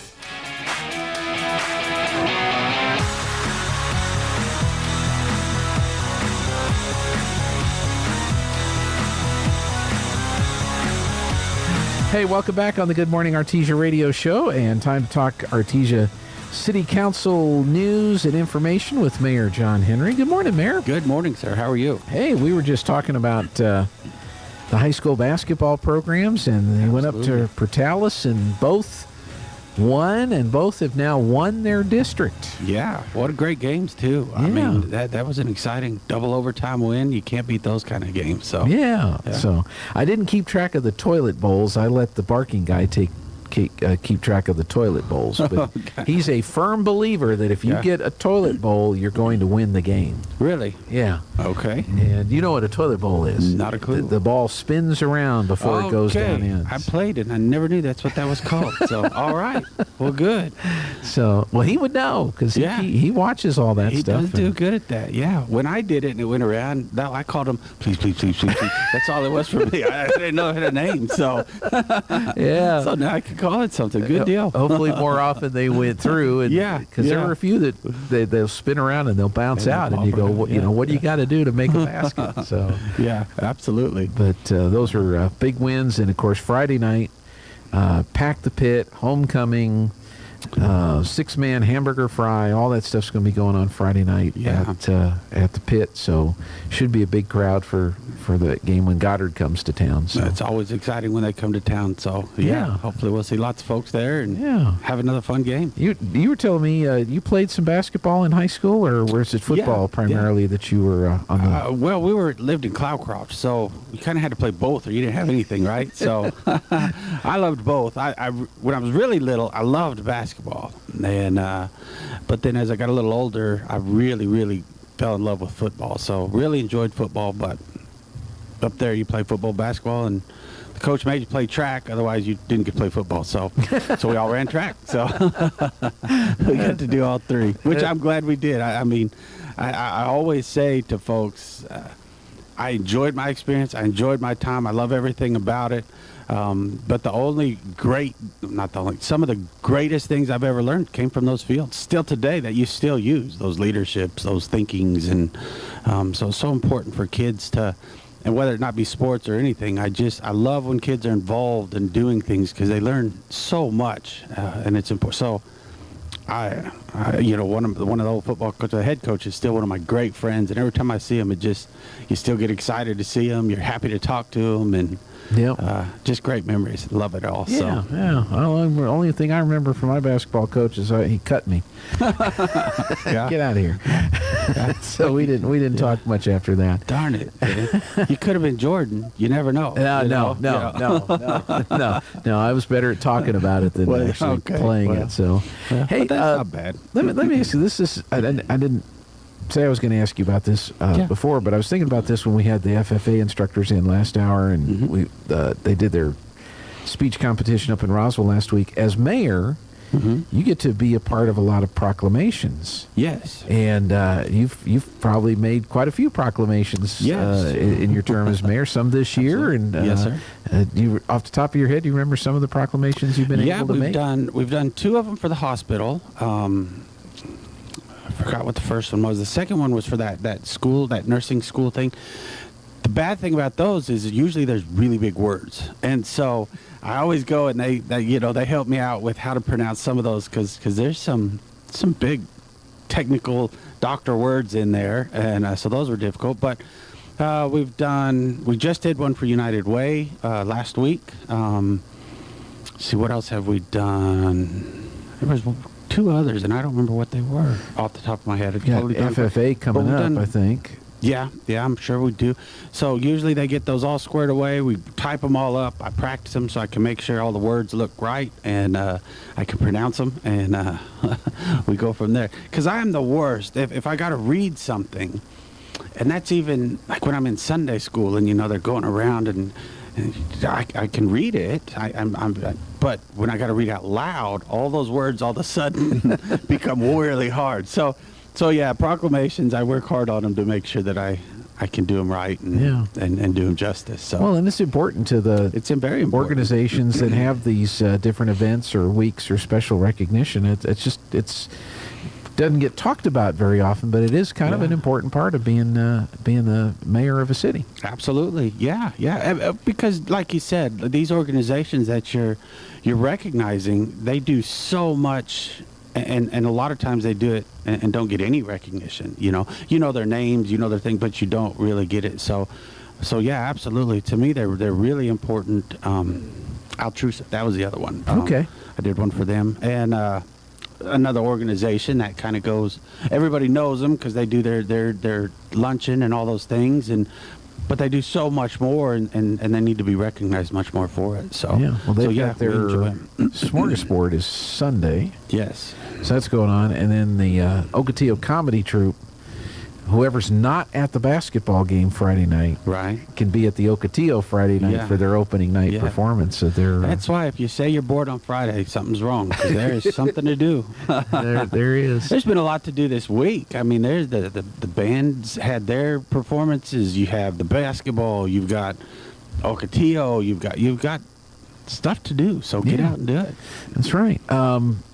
Everything city-wise get okay through the wind yesterday and prepared for today as far as what you would. Thank goodness. Yeah, yesterday everything for as far as city infrastructure seemed to do well. I didn't hear of any trees. I drove around quite a bit just to kind of see what they were. I think because of all the effort we put into the tree trimming and making those trees healthier, or trying to make them healthier, hopefully that will help us get through this windy season. Obviously, as you remember, we had to cut down quite a few trees that were not healthy, so I would have been curious. I wonder if we hadn't had got on that, if maybe we would have seen something else happen. So very possible. Yeah, very pleased with how everything looks, and kind of weathered the storm as we say, and but it's just started, right? It's got another day today, right? Got another day today. So hopefully none of our dumpsters will be flying into. Right. I was looking this morning. There was a pine cone in front of the radio station this morning. I don't know if Lana's picked it up yet, but I'm like, where's a pine cone come from? I could ask Dad how windy it was. Maybe he tossed one. We could blame him. That could be, but because you don't see a lot of those around here. You see the pine straw, the thatch and stuff, but an actual pine cone. I'm like, where did that come from? You know what I like? I like watching the people that, they sweep the leaves out their yard into the street when it's really windy and it's blowing to the neighbor's yard. But then like 3 streets up is the other neighbor blowing into his yard. I'm like, see? Just pick them up. Eventually it's going to wind up in your yard. It always makes me laugh when people do it. And I think, well, that's interesting. So. Well, they call that pay it forward or pay it back. You're paying it forward with that. And somebody 3 blocks away is paying it forward to you. So unless you're at the beginning, it becomes a tough day. But when that wind switches, it's right back at you. It's right back at you. How's does the wind really affect the 20th Street project, or is that more from the moisture and stuff? It more for the moisture, obviously. But yesterday, Byron hadn't heard it, but he thinks that they might try to put in for a day for yesterday. Just because it was so brutal, and that dirt, and it's hard to get a thing accomplished when you can't see. And so I would expect possibly that there could be a weather day. They did pick up possibly 2 other weather days as well. So just to hit that real quick, they have 17 days remaining on that portion. So if you add those possibilities of 2 or 3 more weather days, then we might be pushing closer to 20 days. But 17 days is what they have right now to kind of wrap that project up. Okay, but it could be 18, 19, 20, days. somewhere in there, depending on what weather days they catch up. So Okay. yesterday, I mean, because if you think about it, right there on that, especially right there at that Washington kind of intersection, you've got a dirt lot there, and there's nothing really to stop that coming down through there. So I could imagine it was probably pretty hard for the crews difficult. Yeah. We've got to have work done on one of our AC units, and the guy that I called to get with me on that about 3 weeks ago, he texted me yesterday. He said, "Hey, I'm ready whenever you want to go look at that." Yeah. And I said, "Not when it's windy like today." yeah. Wait. Today? You want to go today? It's like, no, I'm not standing out there at 12-mile hill in the 60-mile-an-hour wind Exactly. and saying, "Yeah, we need an AC unit over here." Yeah. Right. Yeah. You can't see the building right now, but it is there. So it's affecting all kinds of things that people are trying to get done, and construction projects and so forth. Well, I'm thinking of all the truckers yesterday. I mean, obviously there's so much movement in Artesia, Carlsbad area with trucks, and so yeah, we want to. I didn't see any major incidents, so that was good, and everyone stayed safe, and we hope for the same today. Because it just, you don't think about it. Oh, it's just wind. Yeah, it's. I don't know that we would call that wind. There's got to be a better word for what we experience in this part of the state. So that's true. Well, they didn't take school buses to Portales. They took Suburbans, and so they were able to get the varsity teams there and get those games in. So, and that's good. They did. I'm glad. I never would have. Again, another thing that I never would have thought of, and glad they're smarter than me for sure. So. Well, they try to get it done. Yeah. Well, where do you want to begin on the meeting from last night? What you guys city council work on last night? So great meeting last night. We tried to make it a little quick because everybody, obviously, Valentine's Day, I'm sure they had things they wanted to get done. So, but still a good meeting. First thing really that hit was a public hearing. So there was a public hearing for Touchdown Barbecue. They applied for a new beer and wine license. So that approved through council. They met all the stipulations that they had to. So that's been approved. I think that now goes back to the alcohol division in New Mexico. So they've got a little more work, but that did get pushed through for the city. So hopefully y'all have something to look forward to on that. I'm not sure what their plans are. We didn't ask any questions towards them. But the owners were there, stood up, kind of told us kind of some of the things that they're doing elsewhere as well. So very busy group. Glad to see that. But glad to hear that they're trying to make that better and continue moving that. So that was the first thing. Not many visitors last night. Budget and Finance had a good report. We did have a big meeting. It's at mid-year, trying to figure out where we're at. We budgeted this year a little more aggressive than probably has been done in quite some time, but I think it was a little more realistic in the sense of how we attacked it. We've stayed pretty steady at around a $2 million GRT, a little bit above 2 most of the time. We had 1 month where it kind of slipped just below.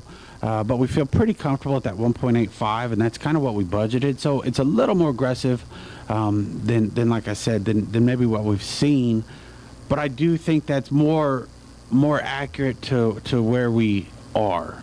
So it was important to us to try to get that budget as close to accurate as we could. With all the information that you can. Obviously, we talk about on the county side, we do the same thing. I mean, you take your best guess at oil, and it sometimes, luckily lately, it really exceeded. Yeah. But sometimes it doesn't. And so we do the best we can. So we did budget of 1.85 with us coming in at $2 million on a regular basis. So we're going to have a little bit of an overage, which I can catch to in a second. So with that overage, there is quite a few capital projects that we have been working on. Those are one-time expenses. Those are important to remember. They're just one-time expenses. I don't like to put a lot of reoccurring in those because you just don't know what next year looks like. So if you can keep your reoccurring as minimal as possible, that's always super helpful to protect yourself later. but lots of good things in there. I think our fleet is kind of an aged fleet. It's really important. The things I've learned through the past is if you can just replace a little bit every year, it sure is cheaper than having to replace a bunch at once, because then when you do that, it's a two-part problem. A, it's super expensive because you've got to replace it all at once, but plus it all usually ages out at the same time, so you're doing it again. So we're trying to get back on a program where we can replace a few at a time. The police were able to find a couple, which is very unusual, to get a hold of some cars, so they were able to grab some. Byron's group has some things that they're going to replace and update that are kind of aging out. Lots of good stuff in the capital projects that the budget committee looked at. They felt really confident about. They feel confident where we are at the moment, and so we went ahead and approved those to get some new things purchased, to get them here and get us rolling. Because even though we purchase them, with the supply, is it still supply chain delays still? Exactly. You're still going to see some supply. We were pretty excited with the units for the officers. I think we can grab those pretty quick. It seems like they're there, and that's why we kind of moved on that one fast, because it is unusual to have that many. And I say that many, it's 3, which is scary to say that's a lot. But, Raul gave us a good rundown. Obviously, that's his world, and that's a good thing. Go grab them and let's go. And so those we should be able to grab pretty fast. Some of those others you just don't know. I mean, I know on the county side as well, we've had trucks ordered for a year, and we're still waiting on them. And so we want to get what we can as fast as we can. On there, one of the things that I thought was interesting, we talked about it pretty much right when I came on. It was one of those first couple of discussions we had in the government committee. Out at the airport, they've got those fuel trucks. Well, we've been leasing those fuel trucks for a really, really long time. And so doing some numbers, it looks like, the folks that put that together and presented it to us, it looks like it's cheaper for us to purchase those fuel trucks. And in the long run, I think we'll be ahead. And so there's some fuel trucks on that capital outlay that hopefully they'll be able to go grab. Originally, when we first did this, we thought we could just maybe buy those. The ones we're renting, I don't think that'll work out. So we'll have to go buy.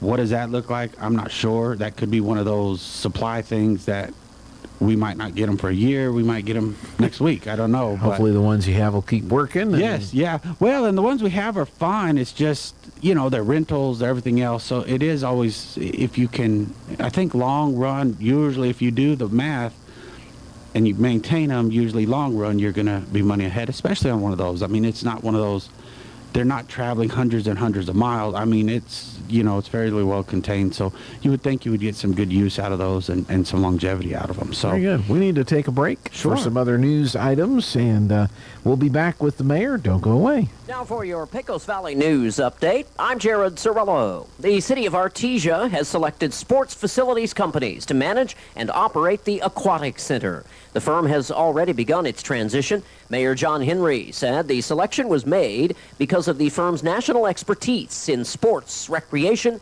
and aquatics. Henry said Sports Facilities Companies has a strong track record of aquatic center operations and has demonstrated an ability to serve and partner with local government leaders to meet the needs and desires of citizens. And in Carlsbad there, Mayor Dale Janway confirms the resignation of Community Concert Association Director Becca Cannon. Cannon said she's decided to leave in order to move closer to her family in Houston. Cannon's husband, Rick, has also been a production manager for XTO Energy in Carlsbad. Janway said Rick Cannon played an important role during the pandemic and was a voice for the oil and gas industry. Janway also credited Becca Cannon for her work with Carlsbad Main Street, saying the couple would be dearly missed. You're up to date. I'm Jared Cirillo reporting. Need to ship a package? Choose UPS. Need to ship a package UPS from Artesia? Bring your package to Brown Drug. Brown Drug wants to be your UPS shipping center in Artesia. Use Brown Drug as your UPS shipping center and we'll reward you by shipping your 11th package 5 pounds or less for free. If you want to make sure your package arrives on time, use UPS. The easy and convenient place to ship UPS in Artesia is Brown Drug at the corner of 4th and Washington. It's time for the Eddy County Sports Report. Big night last night for the Artesia Bulldogs on the road as both the boys and girls wrap up district championships with one game still left to play. It was, the boys game was something else. Artesia wins in 2 overtimes, 69-64 to move to 16-9 on the season, 5-0 in district play. Artesia will host Goddard Boys Hoops Friday night at 7 o'clock. The girls, meanwhile, beat Artesia on the road by 12. 47-35. The girls are 16-8, 5-0 in district, and likewise will host Goddard on Friday. The girls game starts at 5:30. Meanwhile, the Carlsbad girls beat Clovis at home 41-24 last night. The Cave girls are 23-2, 5-0 in district. They'll play at Hobbs Friday night for district. The Sports Report brought to you by DSI. Call DSI for all your office technology needs. I'm Eric Butler at KSVP Radio, AM 990. Hey, New Mexico. Hey, New Mexico. Experiencing issues keeping your office technology up to date with these crazy supply chain issues? Well, DSI is here to help. We've diversified our products and solutions to help your business not just survive, but thrive in any situation. Have your teams collaborate and share with high-def video walls and interactive smart panels. With free unlimited support, the fear of any new technology is a thing of the past. Contact DSI today to upgrade your workspace. www.dsinm.com.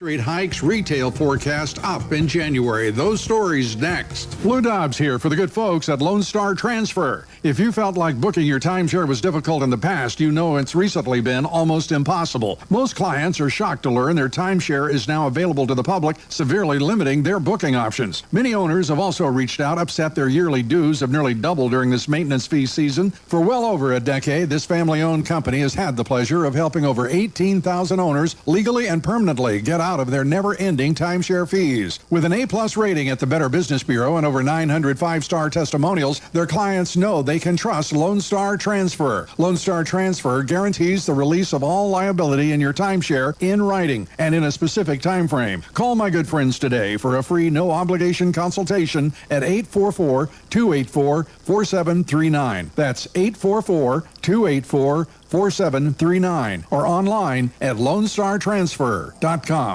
The latest inflation update hitting Wall Street. January CPI coming in hotter than expected. Investors now weighing the odds that interest rate hikes will go on for some time. Stocks fell after the CPI report. The Dow down more than 150 points. The Nasdaq bounced back, carried higher by Tesla and Nvidia. More economic data today. January retail sales forecast to be higher, up more than 1.5%, excluding gas and vehicle sales up roughly 0.5%, only a partial rebound from December's decline. Discretionary spending remains tight with inflation still right at 6%. Biogen reports fourth quarter results today. Revenue forecast lower due to slowing pharmaceutical sales. Still, the stock is up more than 30% over the past 12 months. Cisco's second quarter revenue forecast also higher, up more than 5.5%. Please join me 3 times each weekday right here on this station. This is the Lou Dobbs Financial Report.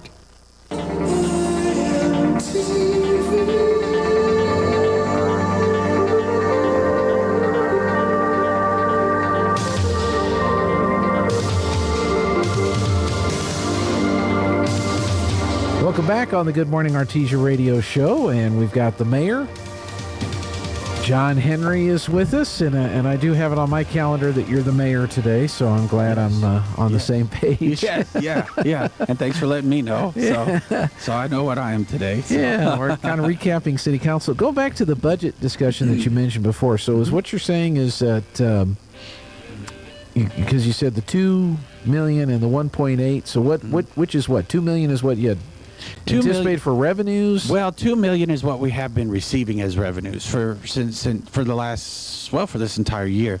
There was one month where it really jumped up, and we had a really good month, and then, like I said, there was one that just dipped right below $2 million. But overall, and really what's interesting is if we're putting some stuff together, but if you look for years, I mean, COVID is different, so totally different subject, but for years you've kind of been at that 2 million mark, and so it's interesting because you think, well, gosh, there's been some changes, there's been this or that, but you're fairly consistent and steady. So But yes, so $2 million is what we're receiving in gross receipt tax.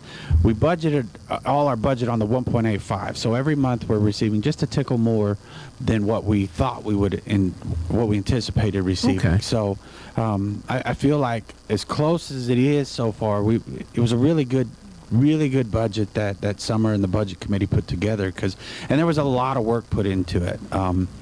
That's one of those things that's really difficult, especially.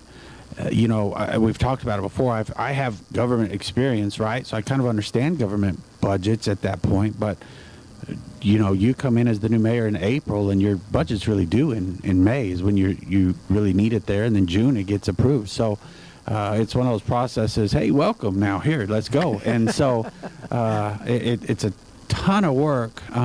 But that work needs to be put in. You got to get it right. You got to get it right every time. So, so with what you're seeing with the current budget, what the council's seeing with the current budget, are you starting to work on what the next year's budget's going to be? Is that process started? Yes, that process has started already. Summer's putting a lot of those together. We're getting more capital projects put together to say, okay, where are we going to be? Do we want a zero budget? Do we want to, not really see any increases anywhere?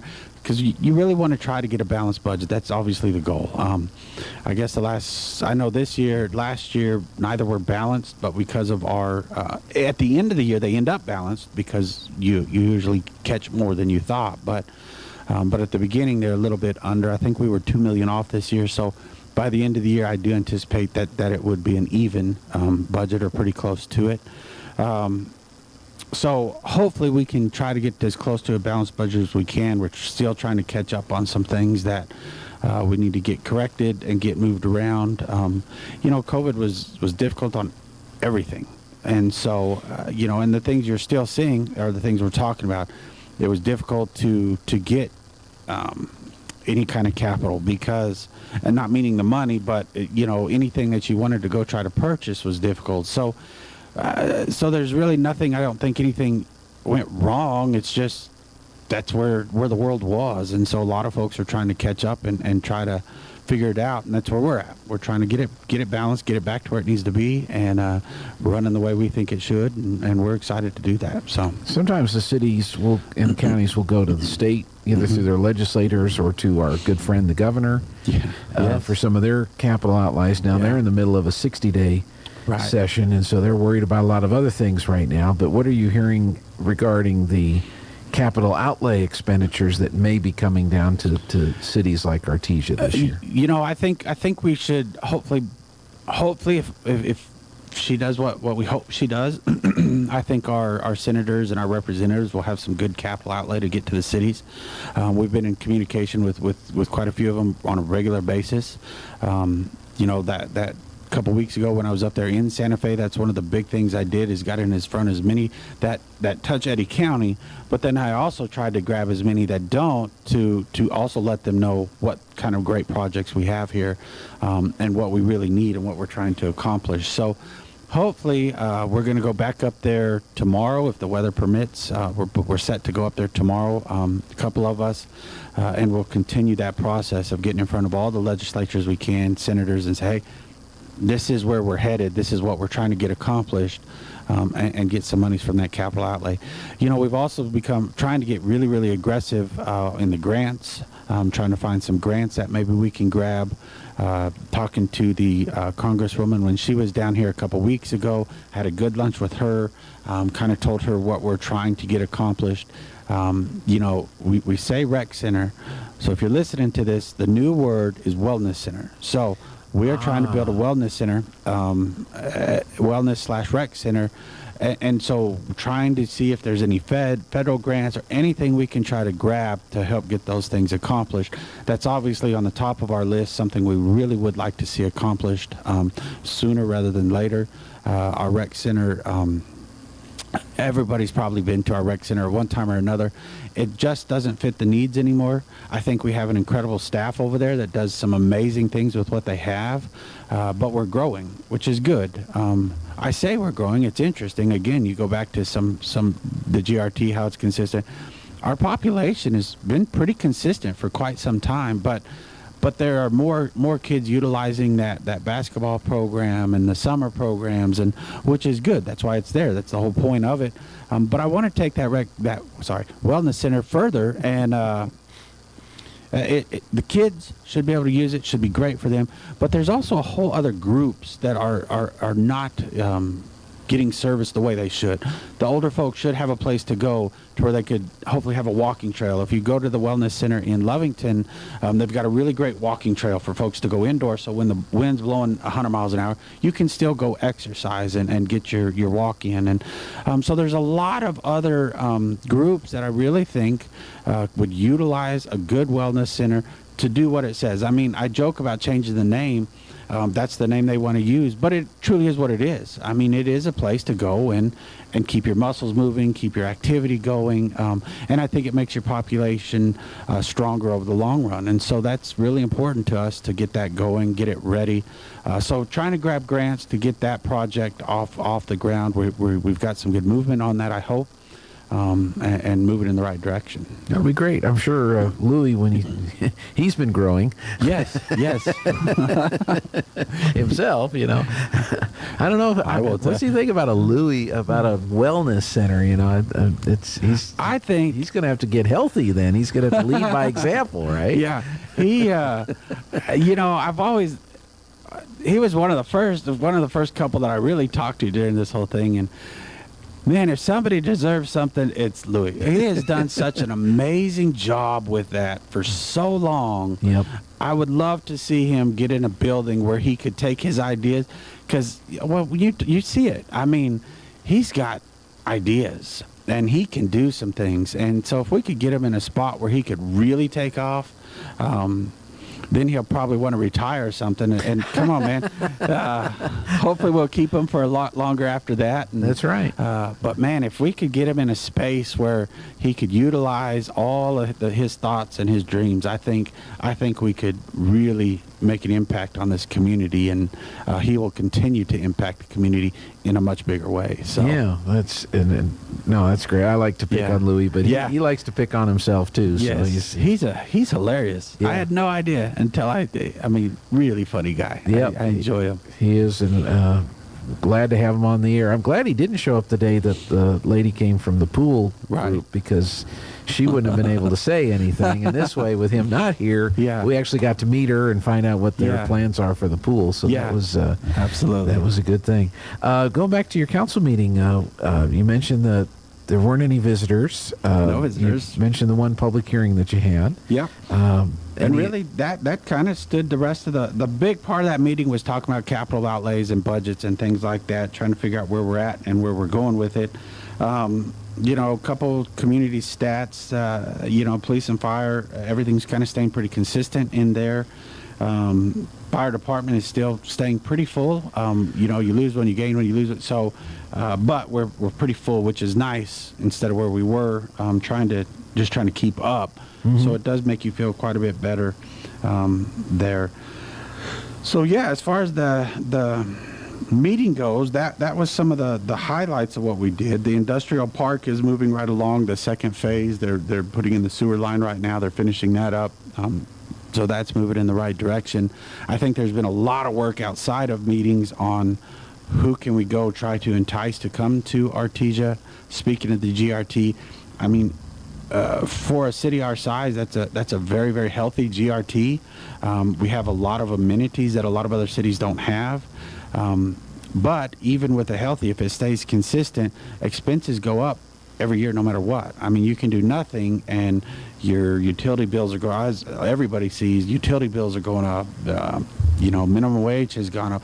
All of those move, and so every time that moves, everything else moves. And so we have to make sure that we are finding some more businesses to locate here, to open up, and because that's a two-part win. That's jobs. It brings in more GRT, depending on what kind of businesses you could go. Maybe there's some more entertainment for some folks in town. So, that is the focus. It's been the focus. One of the big focus priorities since we've been here is let's see where we can go, what we can tackle, and how we can bring folks in here. Housing is the biggest component to that. We've had a lot of discussion that on the radio. So we're just getting started. We've got a lot of work to do.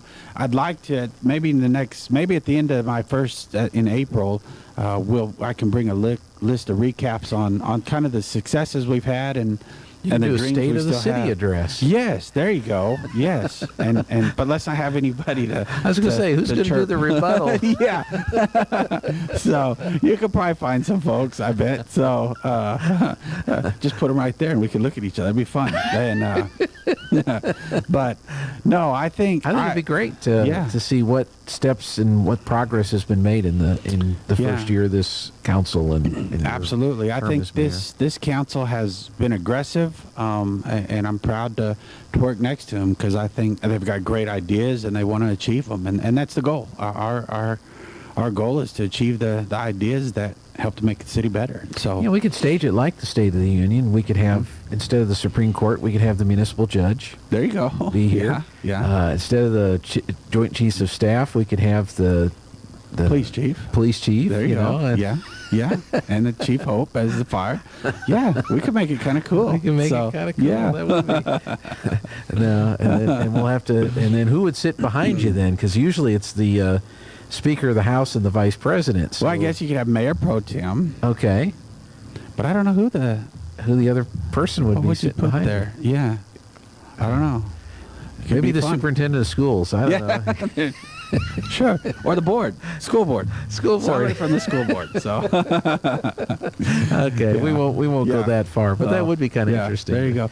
No, but I think I'll make sure we put that because there's a lot of successes we've had that nobody's ever going to notice. But well, I notice things like the parks and what's been done just to improve the overall health and look of the parks, and I think that's important because that's something that people see. I know some people are concerned about the trees down Main Street, but I think that has to be done that way to get the birds to migrate someplace else so we don't have such a big problem with the birds downtown. Yeah, and obviously you'd love to see big trees and all that, but those birds just wreak havoc on everything, and so makes it difficult. But some of the things like the way we're investing now and how much more that's bringing well over $1 million more to the city every year because of the way they're investing, and so lots of great stuff. And I'll make sure we typed it out, and in April we can have here's what we've accomplished. But then also I want to make sure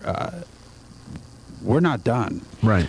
We have a lot to do. I know it's aggressive. I know 4 years is a really, really short time frame to pull everything off.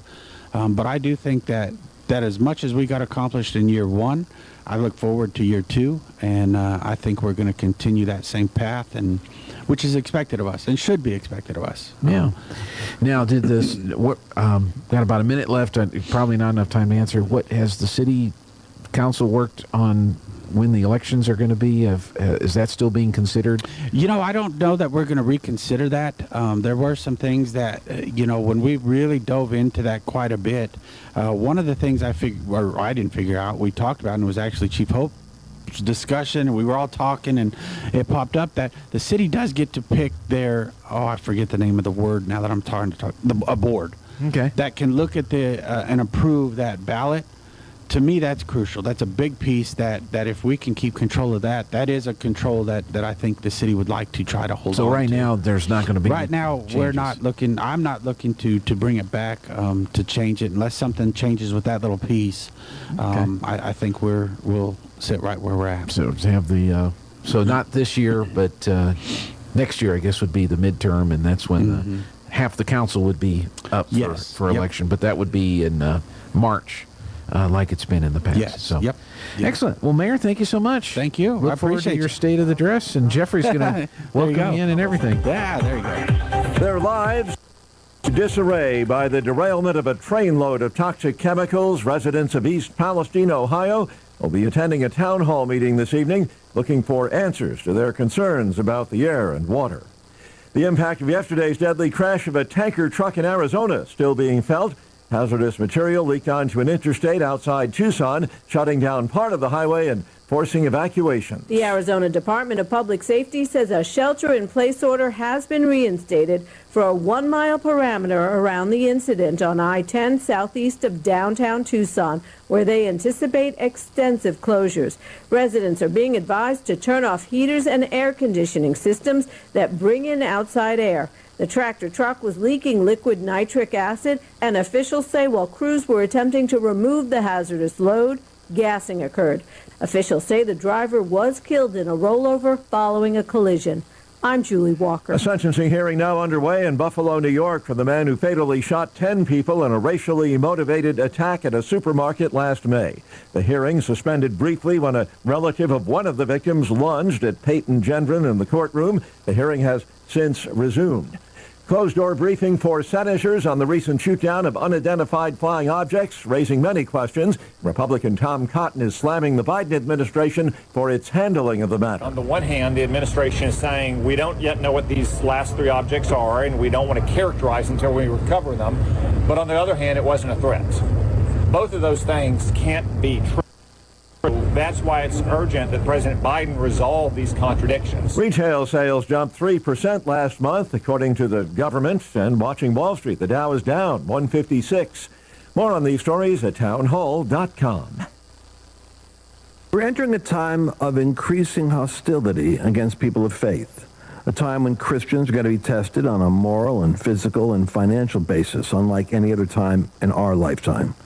I'm Lance Wallnau, Christian author, evangelical leader, here to remind you that you have to take action to protect and steward what God has given you.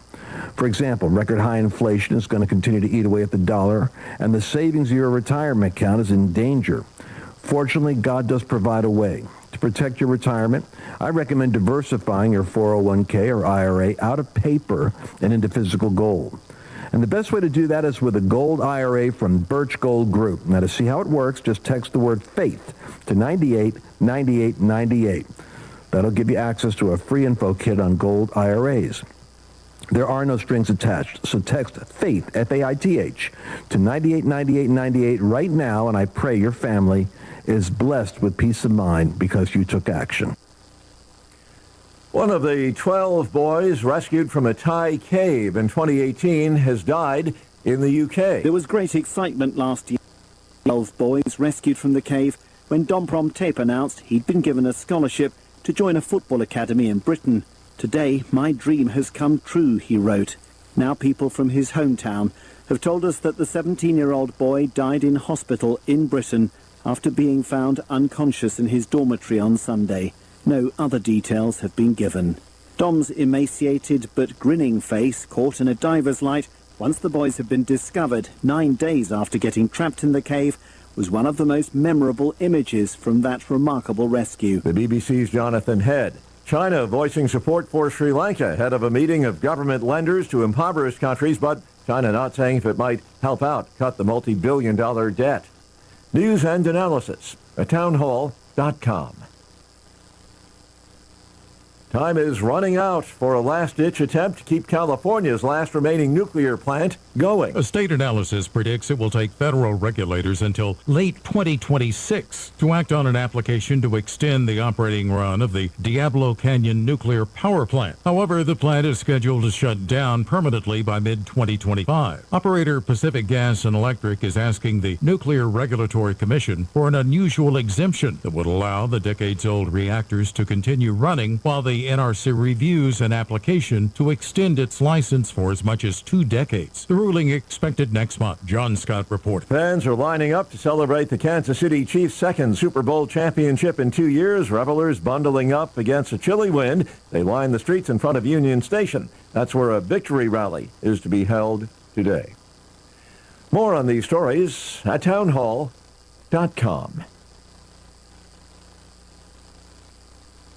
I know what you're expecting to hear right now, the announcement of today's KSVIP. Well, I don't have a name for today, and I need your help. If you know someone who needs to be recognized for being a very special person, call right now, 746-2751. Ask for Tana and schedule a KSVIP.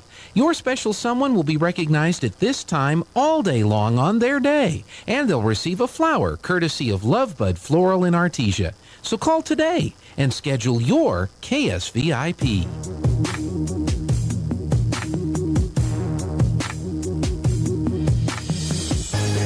Mowing my front lawn. I know they're all thinking I'm so white and nerdy. Think I'm just too white and nerdy. Think I'm just too white and nerdy. Can't you see I'm white and nerdy? Look at me, I'm white and nerdy. I wanna roll with the gangsters, but so far they all think I'm too white and nerdy. Think I'm just too white and nerdy. Think I'm just too white and nerdy. I'm just too white and nerdy. Really, really white and nerdy. Last year at MIT, got skills, I'm a champion of D&D. MC Escher, that's my favorite MC. Keep your 40 out, just have an Earl Grey tea. My rims never spin, to the contrary. You'll find that they're quite stationary. All of my action figures are cherry. Stephen Hawking's in my library. All right, welcome back to the Good Morning Artesia radio show. This is the 9 o'clock hour, hour number 3, on this Wednesday, February 15th, the day after Valentine's Day. And just found out something that we had placed an order for finally arrived, and it was shipped. JavaScript as well as Klingon.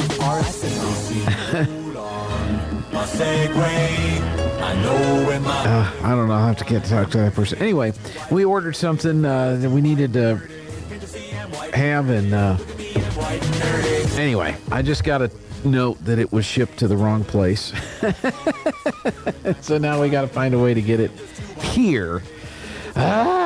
So welcome back to the show. We've got the 9 o'clock hour. We're going to chat with Aaron Irving here in a little bit, see what's happening there. We won't have our CVE report today. That is, they're not available to be with us today, so we'll just chat about some things. But we've had some great guests on the show today. We had Coach Hodling from the girls basketball team chat with us today, and girls won their game last night in Portales and essentially clinched the district title. Now, there's one more game left to play, so they can't be crowned as district champs yet. That would be a little premature, but Friday night, regardless of what happens with the Goddard Lady Rockets, win or lose, the Artesia Lady Bulldogs will be presented with the district championship trophies and medals and all that excitement. As we said, regardless of what happens with the game against Goddard, Artesia is going to be the district champs. Now, they would like to win the game so they could finish undefeated in district this year at 6-0. But when they beat Portales last night, Portales was the only team that had an outside chance of catching Artesia, and with that win, Portales now cannot catch Artesia with one game left to go in the regular season. So the girls have won 5 games in a row. They are 16-8 on the season now.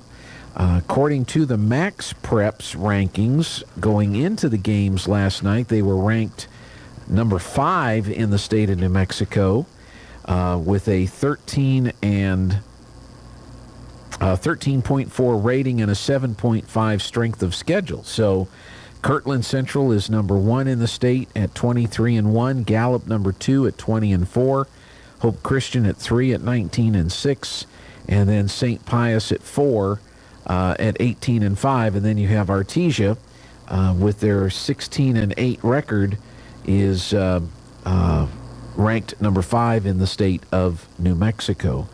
And so the hope is here that if they can beat Goddard tonight, if they can win the district, or not tonight, Friday night, if they can win the district on tournament next Friday, week from Friday, they should get a top 8 seed, maybe even a top 5 or a top 4 seed in the state basketball tournament bracket when that comes out. Not this weekend, but next weekend. And that means they'll get to host their first round playoff game And that's really exciting stuff to see how that all is going to shake out. Portales with the loss is 2-3. Lovington beat Goddard last night in Lovington 54-45, and so Lovington is 2-3 in district play. They're 12-12 overall. Portales falls to 12-12, and then Goddard with the loss falls to 14-11 on the season. They've lost 4 in a row. So Friday night, this is all girls basketball. Friday night, Artesia will host Goddard. Lovington goes to Portales. And basically, the game of interest, other than the Artesia-Goddard game, Artesia wanting to finish out 6-0 in district, is the Portales-Lovington game. With both of those teams at 2-3, the winner of that game is going to get the number 2 seed, and the loser of that game will get the number 3 seed, and then Goddard would be the number 4 seed if Artesia beats them. Now, if Goddard were to win, they'd be 2-3.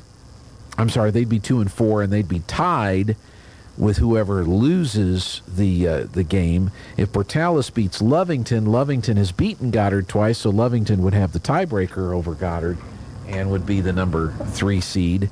And I think Portales has, I think Portales and Goddard have split. That's where Goddard's one win came, is they've got the upset win over Portales.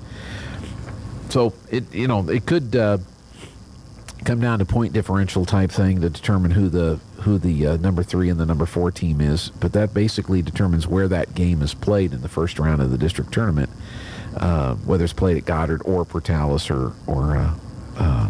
but if it's Lovington, the game would be in Lovington because Lovington has swept Goddard so far in their 2 games that they've met. So that's pretty exciting for the Artesia Lady Bulldogs. 5-0. If they beat Goddard, they'll be 6-0. They're already the district champs. They've already punched their ticket to the state basketball tournament, and they will host the district tournament championship game a week from Friday at the Bulldog Pit. Friday night, as we said, is Pack the Pit night. It's homecoming. The Lady Bulldogs are going to be awarded their district championship trophies and medals, and all that's going to be taking place Friday night. The 6-man club's going to have their hamburger fry, and so bring $10 for that. And then I think there's some raffle stuff or other things that are going on as well on Friday night. So we're gonna expect you to be at the pit Friday night for all of that. Let's take a look at our weather forecast. Steve says it's going to be windy again today, and I think we do have the high wind warning, and it looks like the winds may have started to pick up for today. Hopefully we got the pine cone before it blew on to the library. Anyway, Steve, what do you have for the forecast for us? I'm meteorologist Steve Hamilton with your Pecos Valley weather. With that cold front moving through the area, we'll be getting very gusty wind through the day, as high as 50 or 55 miles per hour. And we may get some clouds through about midday, but sunshine this afternoon, and we stay cool with our high in the low to mid 50s. Overnight, clear and cold, dropping to a low of about 20 and still windy. Then not as gusty on Thursday, sunshine, and we're in the low 40s. That's your latest forecast. I'm meteorologist Steve Hamilton.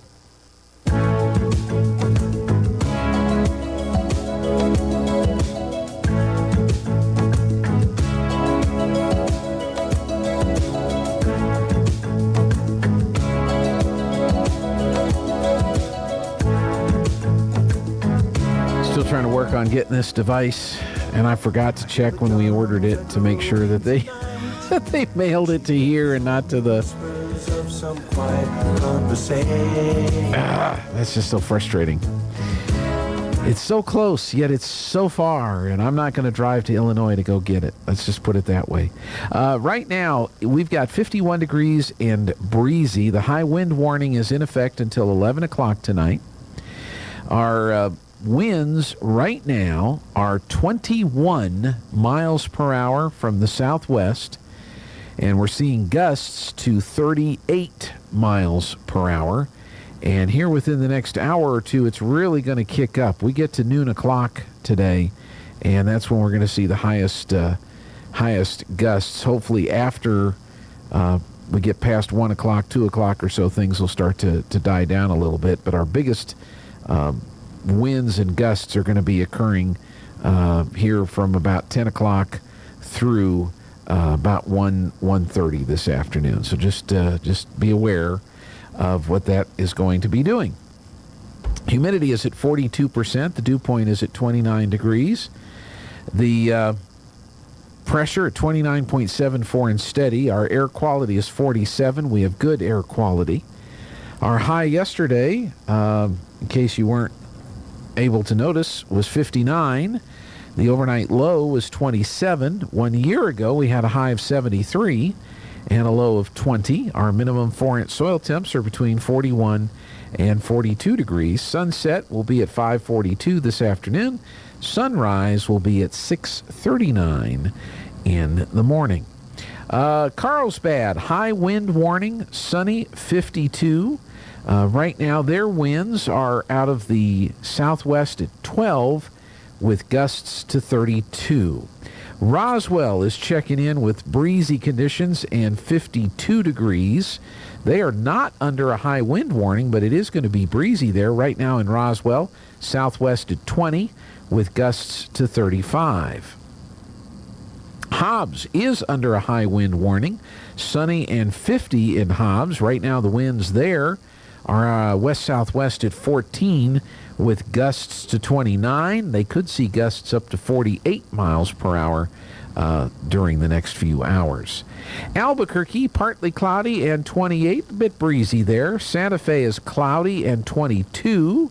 Cloudcroft has a high wind warning. They're seeing snow, and it's 23. So wind, snow, 23 degrees. Cloudcroft does not sound like a nice place to be right at the moment, but it'll hopefully improve by tomorrow. Breezy and 27. They have a winter storm warning for Ruidoso, and they could see some pretty good snow between now and noon o'clock today. Las Cruces is under a high wind warning. They're seeing some drizzle in 37. Mostly cloudy and 20 in Farmington. Winter storm warning and an avalanche warning for Red River. Yeah, winter storm warning and an avalanche warning for the Red River area. They're seeing fog and 13 at Red River. Breezy, 48 in Clovis. Sunny, 51 in Lubbock. And a high wind warning in effect for El Paso. There's breezy and 47 degrees right now.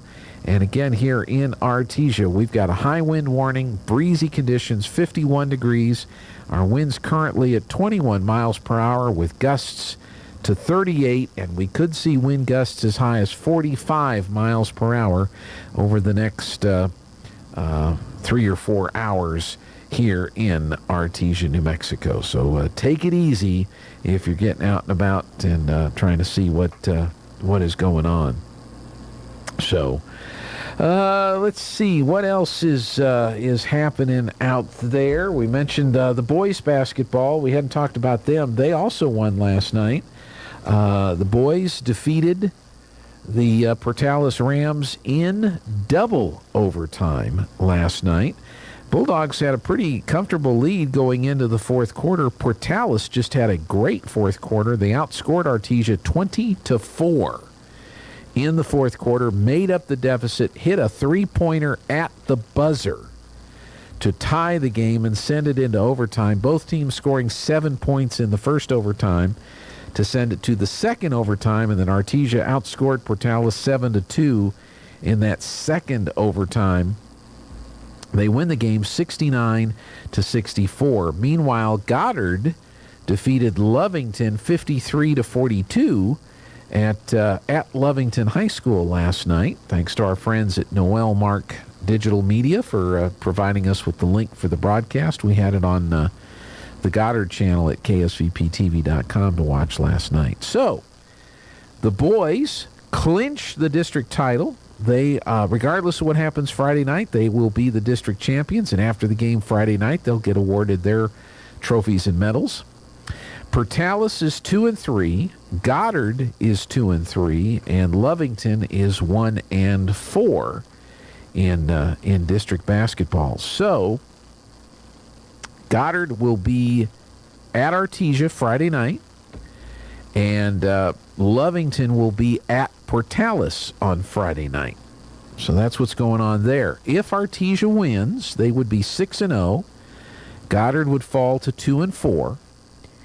If Portales wins, they would be 3-3 and would be the number 2 seed for the tournament. If Portales loses, they would fall to 3-3. Goddard would be 3-3, and Lovington would be 2-4. And so there'd have to be some kind of a tiebreaker between Portales and Goddard to determine who would be the number 2 and who would be the number 3 in the district tournament. Lovington would travel regardless of what happens if that happens. So it doesn't matter for Artesia. It most likely doesn't matter for Lovington. But the battle there would be to see if Goddard were to win and Portales were to win, who would be the number 2 and number 3 seed. But if Artesia wins, then it really comes down to Portales. If they beat Lovington, they would be the number 2. Goddard would be the number 3, and Lovington would be the number 4. In the rankings right now in 4A boys basketball. I didn't circle on this page. Artesia, number 5, as of the 14th. Albuquerque Academy is the number 1 team in the state in 4A. They're 22-3 overall, 23.5 rating, and a 10.2 strength of schedule. Highland is at number 2. Hope Christian at number 3. St. Pius X is number 4, and then Artesia. Portales is the next highest seeded team from our district at number 12. Goddard is at 16 and Lovington is at 18. So Goddard's kind of a bubble team right now. If they want to get into the state tournament, if they want to get an invite, there's 2 paths for them to try to do that. One would be to beat Artesia and then win through the district tournament. That's really their main path. Well, they could lose to Artesia Friday night, but then win the district tournament next week, and that would get them into the state basketball tournament. So it's really their only path is if they beat Artesia Friday night and then have a win or 2 in the district tournament, that would maybe give them enough consideration to get an invite. Otherwise, probably their only path would be to win the district tournament. Lovington, that would be their only shot to get in, would be to come up through the district tournament and win the district tournament. Then they would get in. Portales at number 12. You know, if they get a win tomorrow night over Lovington and then get a win in the district tournament, they might solidify their position to be in the boys basketball tournament. But for Goddard or Lovington, pretty much the best way for them to get in is going to be to win the district tournament next week. Artesia at number 5, pretty solid there. If they beat Goddard tomorrow night, win the district tournament next, not tomorrow night, Friday night. If they beat Goddard Friday night and then win the district tournament the next weekend, I could see Artesia being a top 5, top 4 team and hosting a first round playoff game the following week. So, and it's kind of interesting because if they stay at number 5, like if you look at the girls, and right now Artesia girls are number 5, Portales is number 9, Goddard is number 12. On the boys, Artesia is 5, Portales is 12. If everything kind of shakes out and stays the way that it is, you could see the first round being a 5-12. Artesia playing Portales on the boys' side and playing Goddard on the girls' side. If that all shakes out and stays that way after next week's district tournaments and all that kind of stuff, it'll be interesting to see what the NMAA does when they get together. Not this weekend, but next weekend for their seeding and selection. They go through all the criteria and they try to figure things out. So, but that's what's going on with high school basketball. Again, a couple of big wins for the boys and girls last night. They both clinch the district title. Regardless of what happens against Goddard on Friday night, boys and the girls will be the district champions. They have punched their ticket to the state basketball tournament, and they will be the highest seeded team from our district in the state basketball tournament. And they could really solidify a top 8 seed and hosting of the first round of the state basketball tournament by winning on Friday night over Goddard, and then winning the district tournament next weekend. So it's pretty exciting stuff for the boys and girls basketball programs. Hey, we need to take a break. There's some people that want you to know things. So we're going to take the break. We're going to open up the Zoom room. We're going to welcome in Aaron Irving and see how everything's going in the wide world of the markets. That's coming up next. Lots of folks are buying used vehicles these days. And you know, they're just as proud of them as if they were brand new. And why not? The pre-owned cars and trucks at Roswell Ford look and smell brand new. And Roswell Ford stands behind every pre-owned vehicle with a 3-day money-back guarantee and a complimentary 90-day 4,000-mile warranty. Roswell Ford has more than 400 vehicles in stock, by far the biggest selection in this part of the state, with new Fords arriving all the time. So it only makes sense to come see us first when you're ready to start car shopping. Speaking of pride, our customers are just tickled with our mobile service van that comes to your home or work and turns your driveway or parking lot into a service bay. We can take care of routine maintenance like oil and filter changes, tire rotations, and battery service, and you don't have to be without your vehicle. Of course, some restrictions apply. For great selection and great service, you can count on your friends at the Tailgate Nation. I can't believe I just scratched that car. Find my insurance card. Dude, what do you have in this glove box? Ew, are these socks dirty? Forget about the socks. I need my insurance card. Just pull it up on the State Farm mobile app. But I can do that? Oh, hey, I can do that. Yep, it's called service. I can file a claim on here, too? Yeah, it's called service. Whoa, I can call my agent, too? It's called service. In Artesia, contact Sandy Stockton at 575-748-1111. Hi, I'm Dr. Keon at Carabelli Dental. Same-day smiles are what we do. My passion is helping patients chew, talk, and live with confidence. That's why I'm one of the few doctors in the U.S. who can create beautiful same-day smiles with the latest digital implant technology. This procedure is life-changing. Just ask Sean. Hi, I'm Sean. I've been that voice that you've heard on the radio for most of my life, but I'm also a dad to 2 amazing kids. I've had a million reasons to smile, but in all my old pictures, I was never smiling. Truth is that life of improper care and being dealt a bad hand genetically left me practically with no teeth. It affected everything from the way I ate, the way I talked, and of course how I interacted with people. And that's where Dr. Keon and Carabelli stepped in. They eased my fears. They explained every step of the process in a way that I could understand, and they made me feel almost like I was part of the team. And now I can't stop smiling. I have so much more confidence, and I love looking in the mirror now. I can't explain how much of a difference Dr. Keon's dental implant process made for me. Our team can help you find your smile too. Come see us at Carabelli Dental, 575-622-4455. Every piece of land has a story, written by those who work it. But everyone's story is different. So the question is, how will you tell yours? Behind the wheel of a John Deere compact tractor, mower, or Gator utility vehicle.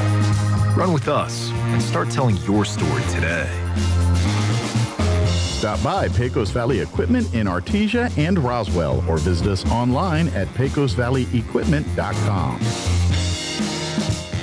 Artesia Plumbing, Heating, and Cooling, home-owned and operated for over 50 years, are here for all of your plumbing, heating, and cooling needs. Artesia Plumbing, Heating, and Cooling has the expertise to install residential, commercial, and industrial air conditioning units, including the conversion of evaporative coolers to refrigerated air systems. Cut cooling costs with high-efficiency Carrier units from Artesia Plumbing, Heating, and Cooling, your authorized Carrier dealer. Artesia Plumbing, Heating, and Cooling, a proud sponsor of Artesia Bulldogs and our community for over 50 years. As farmers and ranchers, we're here for each other when times get tough. We talk about the weather, the markets, and the increasing costs of getting by that make our way of life challenging. But let's also be there for each other during the struggles we don't always talk about. It's okay to open up about farm stress. You're not alone. A healthy farm or ranch is nothing without a healthy you. Find resources to start the conversation on mental health at Here to Help NM. Sponsored by the National Institute of Food and Agriculture through the New Mexico Farm and Ranch Stress Assistance Network.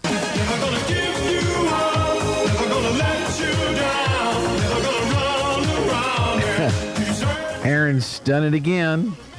Awesome video slide presentation there. Well, thank you. People dealing with the wind all across the world yesterday. I saw, oh gosh, that's the worst place to be, is on that aluminum thing. That's a sail there. I saw a video clip. A guy had gotten his sweetheart a balloon and a little bouquet of flowers and a little tray with some stuff, and he's trying to get in the building. Oh, yeah? He opens up the door, he gets in the building, and he just gets inside the building, but the balloon is, that cat, the balloon is stuck in the door. Oh, no. So he's trying to open the door to get the balloon. The bouquet falls over. The thing in his hand falls over. All of it just makes a mess. He finally gets the balloon in. The balloon is destroyed. And the poor guy, and this is picked up by the security camera, so I guess he doesn't realize people watching. And he just, the day is ruined.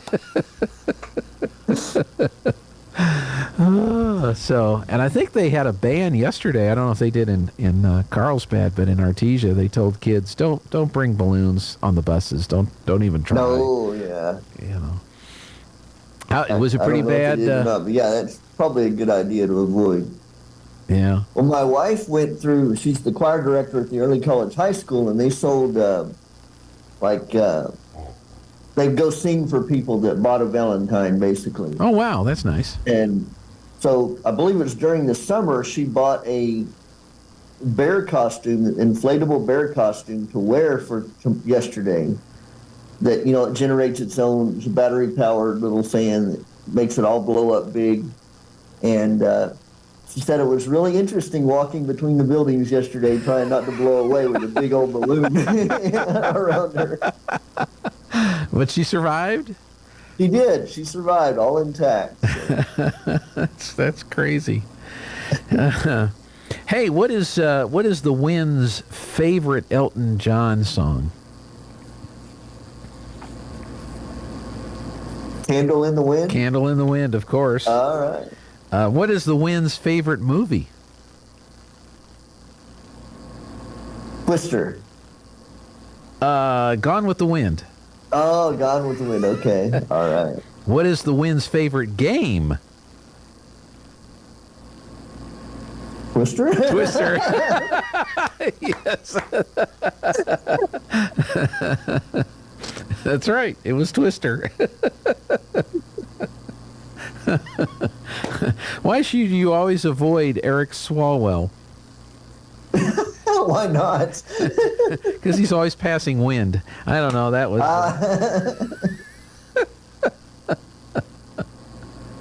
So anyway, those are just some puns that I found online. What's Big Bird's favorite song? Big Bird's favorite song. I Get Blown Away by You? I don't know. Wind Beneath My Wings. Wind Beneath...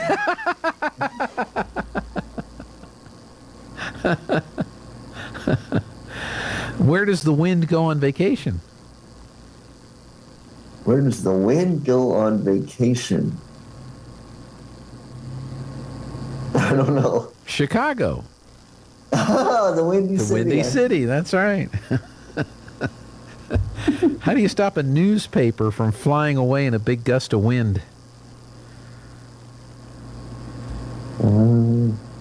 Leave it in the machine? You find a news anchor. That's pretty bad. Gave you a pity laugh anyways. Thank you very much. You are the only one.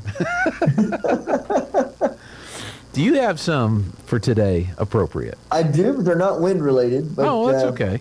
Well, actually, I got one that's wind related. Why do they call Chicago the Windy City? Well, I think it has to do with all the politicians in the past who spoke breezily. It's all the bullets whizzing by your head.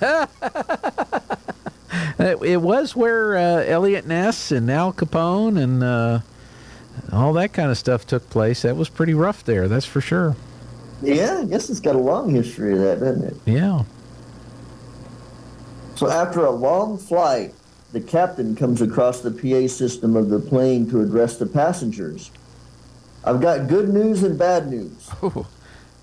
The bad news, we're completely lost and had just enough fuel to get to the destination. The good news is we're almost out of gas, so we should be getting close.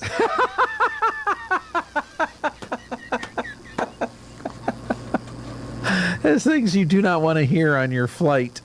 Yes.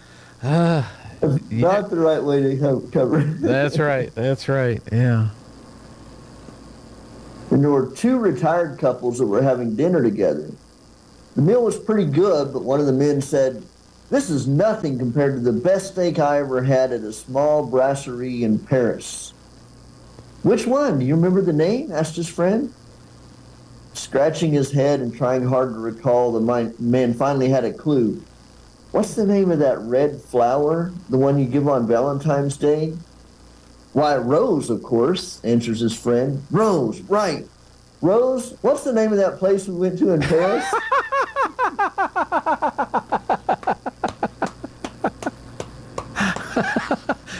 First things first.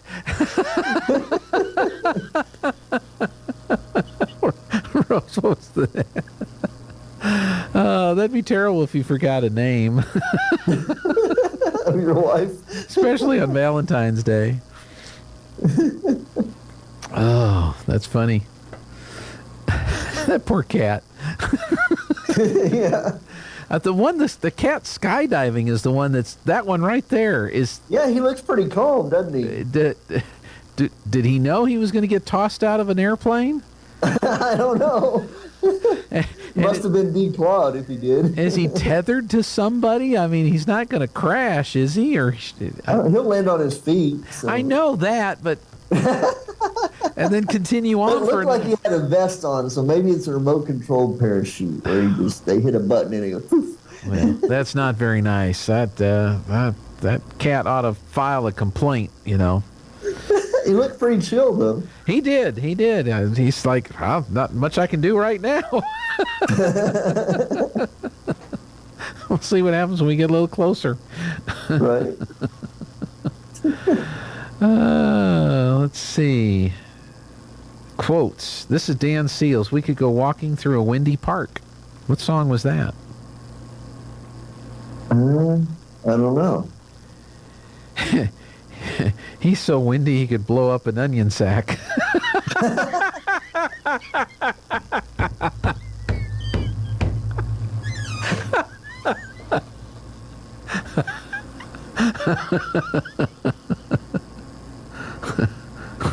That's funny. I'm afraid I talk a lot. Too much, perhaps. I should have been a lawyer or a college professor or a windy politician, though I'm glad I'm not any of these. Tom Glazer said that once. Yeah. So, anyway, these are just wind quotes that have to do with the wind. A difference of taste in jokes is a great strain on the affections. T.S. Eliot. All right. For every 10 jokes, thou hast got 100 enemies. Oh, no. We're in trouble.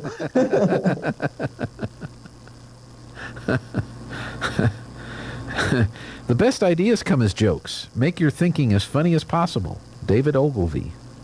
Yeah, that's where the worst legislation comes through jokes. That's true. That's true. And then I'll leave you with this one. This is a groaner here. Cripple jokes are so mean, I can't stand them. Unknown. No, we don't know who said that. But I didn't take credit for that one. Yeah. So, anyway, do you have any others that might save the day here? With climate change coming, economists predict that Canada will soon be the most powerful country in the world. Then you'll all be sorry. I would think. Well, they better get a new prime minister before that happens. He's all green and stuff, so he's going to be that's why they'll be the most powerful country. Hey, I have a question for you. Why is it, does Canada have an Air Force? I think they have the Royal Canadian Air Force. Why did we shoot down the balloon that was over their territory? That's a good question. I'm still trying to They understand. didn't want to that one. spend the money on the Sidewinder missile. I know those are expensive, and I guess we missed with one, and we've never really been told where it wound up. Did it come back home? Did it return to the plane? Did it land in the North Pole somewhere? Where we shoot off a Sidewinder and miss? Where did it go? Sure, that was a train derailment in Ohio. Oh my gosh. I mean, we already try to tell people, don't fire weapons in the air on New Year's Eve because what goes up comes down. We shoot off one of those really expensive Sidewinder missiles. Well, we missed with the first one, but we got it with the second one. Where did the first one go? Unrelated. Is there an aircraft flying around? There was a large explosion today. Do we know where it went? Jeffrey, do you know? The Royal Canadian Air Force with 430, scratch that, 395 aircraft.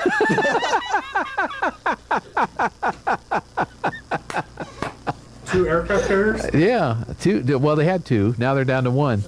Where did it go? Where does a Sidewinder? If you miss with a Sidewinder missile, where does it go? Does it keep flying around? Does it look for a target? Does it come back to base? The next heat source. I mean, what does it? We're not told. We're not told any. Oh, by the way, we missed with the first one. Sorry about your cows. Is it orbiting in the space? I mean, is it going to hit the Blue Origin spacecraft when it takes off next time in Texas? Is Elon Musk keeping an eye on it in case it takes out a Starlink launch? Where is it? Look out to the right side of your plane. You'll see oh no! It's searching for Sarah Connor. That's what. I think we would like to know where it went.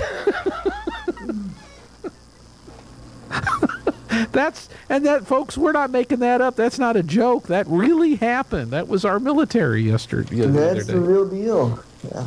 Super Bowl Sunday. Is it going to make an appearance over the Kansas City Chiefs Stadium? I just think it's the fireworks, right? Oh, and that was the other thing. How proud are you of the military? Did you know we had an all-female flyover at the football game Sunday? I saw that. And according to the Babylon Bee, they were only 20 minutes late. Right.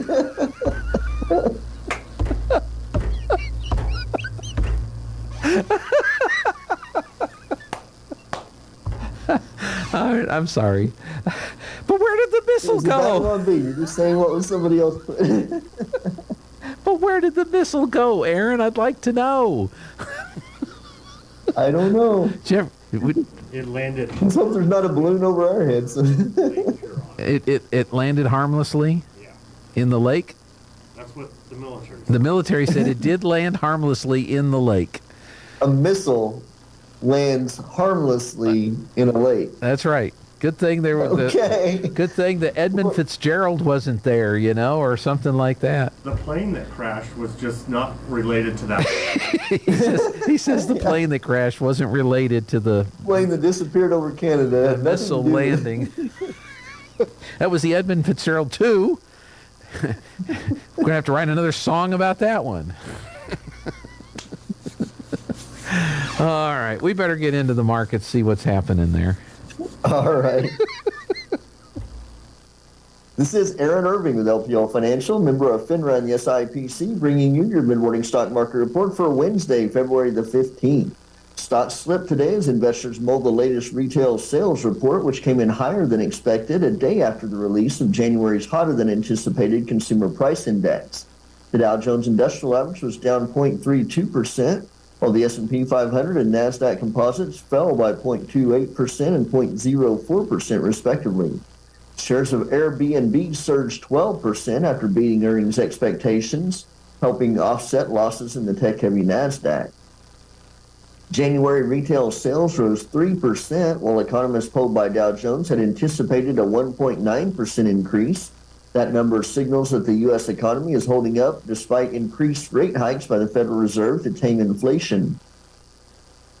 Today's declines follow a chopping trading day yesterday when the Dow closed down 156 points, while the S&P 500 remained flat The tech-heavy NASDAQ composite shook off its earlier losses to close 0.57% higher. Yesterday's inflation report also weighed on equities, with the January Consumer Price Index report coming in slightly above economists' estimates, indicating a potentially longer path in the Federal Reserve's fight against rising prices. American Eagle Outfitters could be in trouble going forward, according to Jefferies. Analyst Randall Koenig downgraded the retailer to hold from buy. The analyst sees the stock underperforming in a likely recession and resulting in a slowdown in consumer spending. He also lowered his price target to $16 from $18. Currently, the Dow Jones Industrial Average is down 132 points at 33,956. The S&P 500 is 3 points lower at 4,132, and the NASDAQ Composite is up 38 points at 11,998. West Texas Intermediate crude is down $1.50 a barrel to $77.56. Stocks of local interest: HF Sinclair is down $1.08 a share to $54.28. Walmart is 50 cents higher at $145.99 a share. Xcel Energy is down 44 cents a share to $67.54. And Apple is $1.78 higher at $154.98 a share. This is Aaron Irving with Oakley & Irving Wealth Management, serving business owners and energy industry professionals in the Pecos Valley and beyond. You can find us at oiwealth.com or at our offices in Artesia and Carlsbad. You can call us at 575-887-7075. All indices are unmanaged and may not be invested into directly. Securities are offered through LPL Financial, member of FINRA, and the SIPC. All right, Aaron, thank you so much, and hope you don't get blown away today. By a missile or by the wind. That's right. That's right. Harmlessly in the lake, Good thing. Anyway, good to know that it harmlessly landed in the lake. That's good to know. That's good to know. All right. Thanks, Aaron. One more time, let's pop in down the hall, see what Jared's got up his sleeve, Eric, and our New Mexico legislative update. Now for your Pecos Valley News update, I'm Jared Cirillo. The city of Artesia has selected sports facilities companies to manage and operate the Aquatic Center. The firm has already begun its transition. Mayor John Henry said the selection was made because of the firm's national expertise in sports, recreation, and aquatics. Henry said Sports Facilities Companies has a strong track record of aquatic center operations and has demonstrated an ability to serve and partner with local government leaders to meet the needs and desires of citizens. And in Carlsbad there, Mayor Dale Janway confirms the resignation of Community Concert Association Director Becca Cannon. Cannon said she's decided to leave in order to move closer to her family in Houston. Cannon's husband, Rick, has also been a production manager for XTO Energy in Carlsbad. Janway said Rick Cannon played an important role during the pandemic and was a voice for the oil and gas industry. Janway also credited Becca Cannon for her work with Carlsbad Main Street, saying the couple would be dearly missed. You're up to date. I'm Jared Cirillo reporting. It's time for the Eddy County Sports Report. Big night last night for the Artesia Bulldogs on the road as both the boys and girls wrap up district championships with one game still left to play. It was, the boys game was something else. Artesia wins in 2 overtimes, 69-64 to move to 16-9 on the season, 5-0 in district play. Artesia will host Goddard Boys Hoops Friday night at 7 o'clock. The girls, meanwhile, beat Artesia on the road by 12. 47-35. The girls are 16-8, 5-0 in district, and likewise will host Goddard on Friday. The girls game starts at 5:30. Meanwhile, the Carlsbad girls beat Clovis at home 41-24 last night. The Cave girls are 23-2, 5-0 in district. They'll play at Hobbs Friday night for district. The Sports Report brought to you by DSI. Call DSI for all your office technology needs. I'm Eric Butler at KSVP Radio, AM 990. Your morning cup of Sean. This is the Sean Hannity Morning Minute.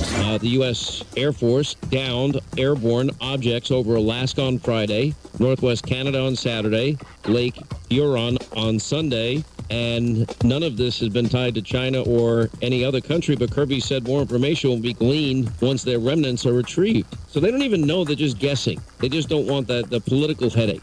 And then Kirby goes on to say the last 3 objects that Biden shot down were most likely benign. So you're guessing that it's most likely benign? I am guessing that tumor on your neck is most likely benign. Maybe it is most likely benign, but until you can say with certainty, why are you even bothering making a guess? Doesn't make any sense at all. But that's your federal government. The conservative underground meets later today on the Sean Hannity Show. I want to remind you about something that you wouldn't think could happen, but it can, and it's people can steal your home. My friend had his home stolen.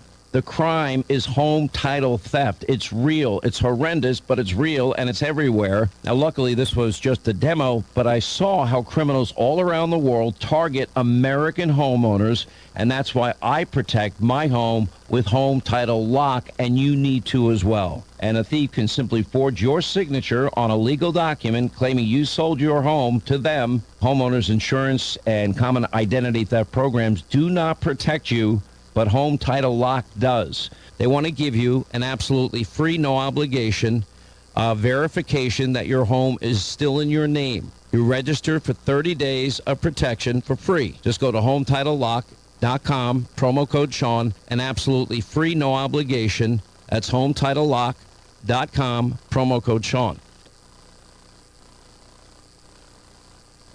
This is Jason Espinoza with today's Capitol Report. In legislative cycles with budget surpluses, the legislature typically allots members of the state Senate and the House of Representatives with a fixed amount of discretionary dollars that can be spent on programs and projects around the state. Last year, the so-called Junior Bill appropriated $50 million for projects, ranging from new technology for court systems to police vehicles for local police departments to youth and education programs. Last year, legislators included a temporary provision in the Junior Bill to shed more light on the appropriations within the legislation. This year, Senator Nancy Rodriguez is looking to make the transparency provision permanent. Senate Bill 153 requires the Legislative Council Services to publish on the legislative website a searchable list of each appropriation contained in the Junior Bill that passes the legislature.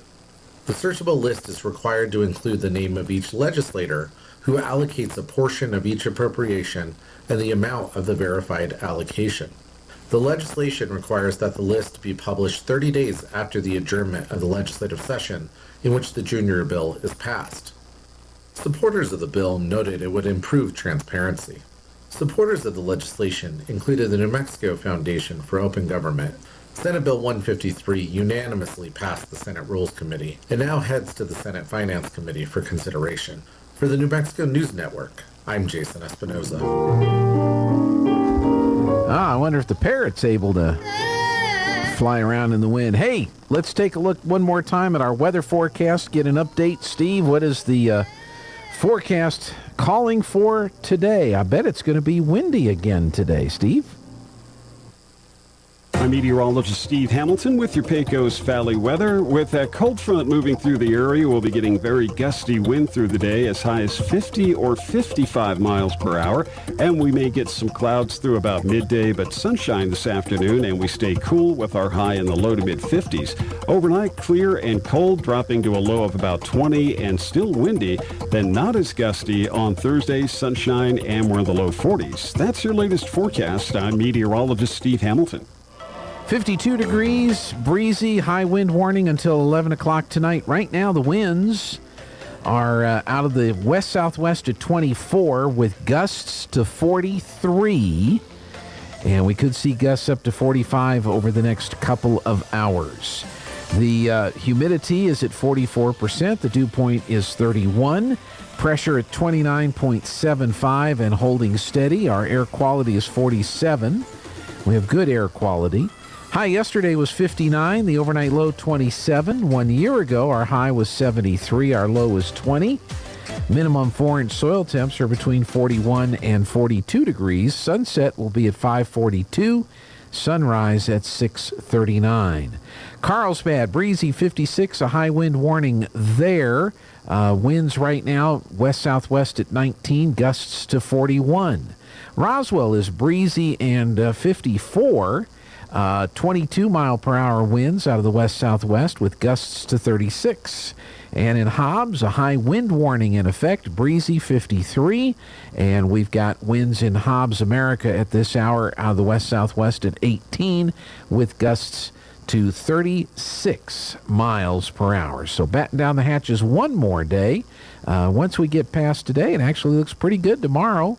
A little chillier tomorrow, and then cloudy and a little warmer on Friday, Saturday, and Sunday looking pretty good.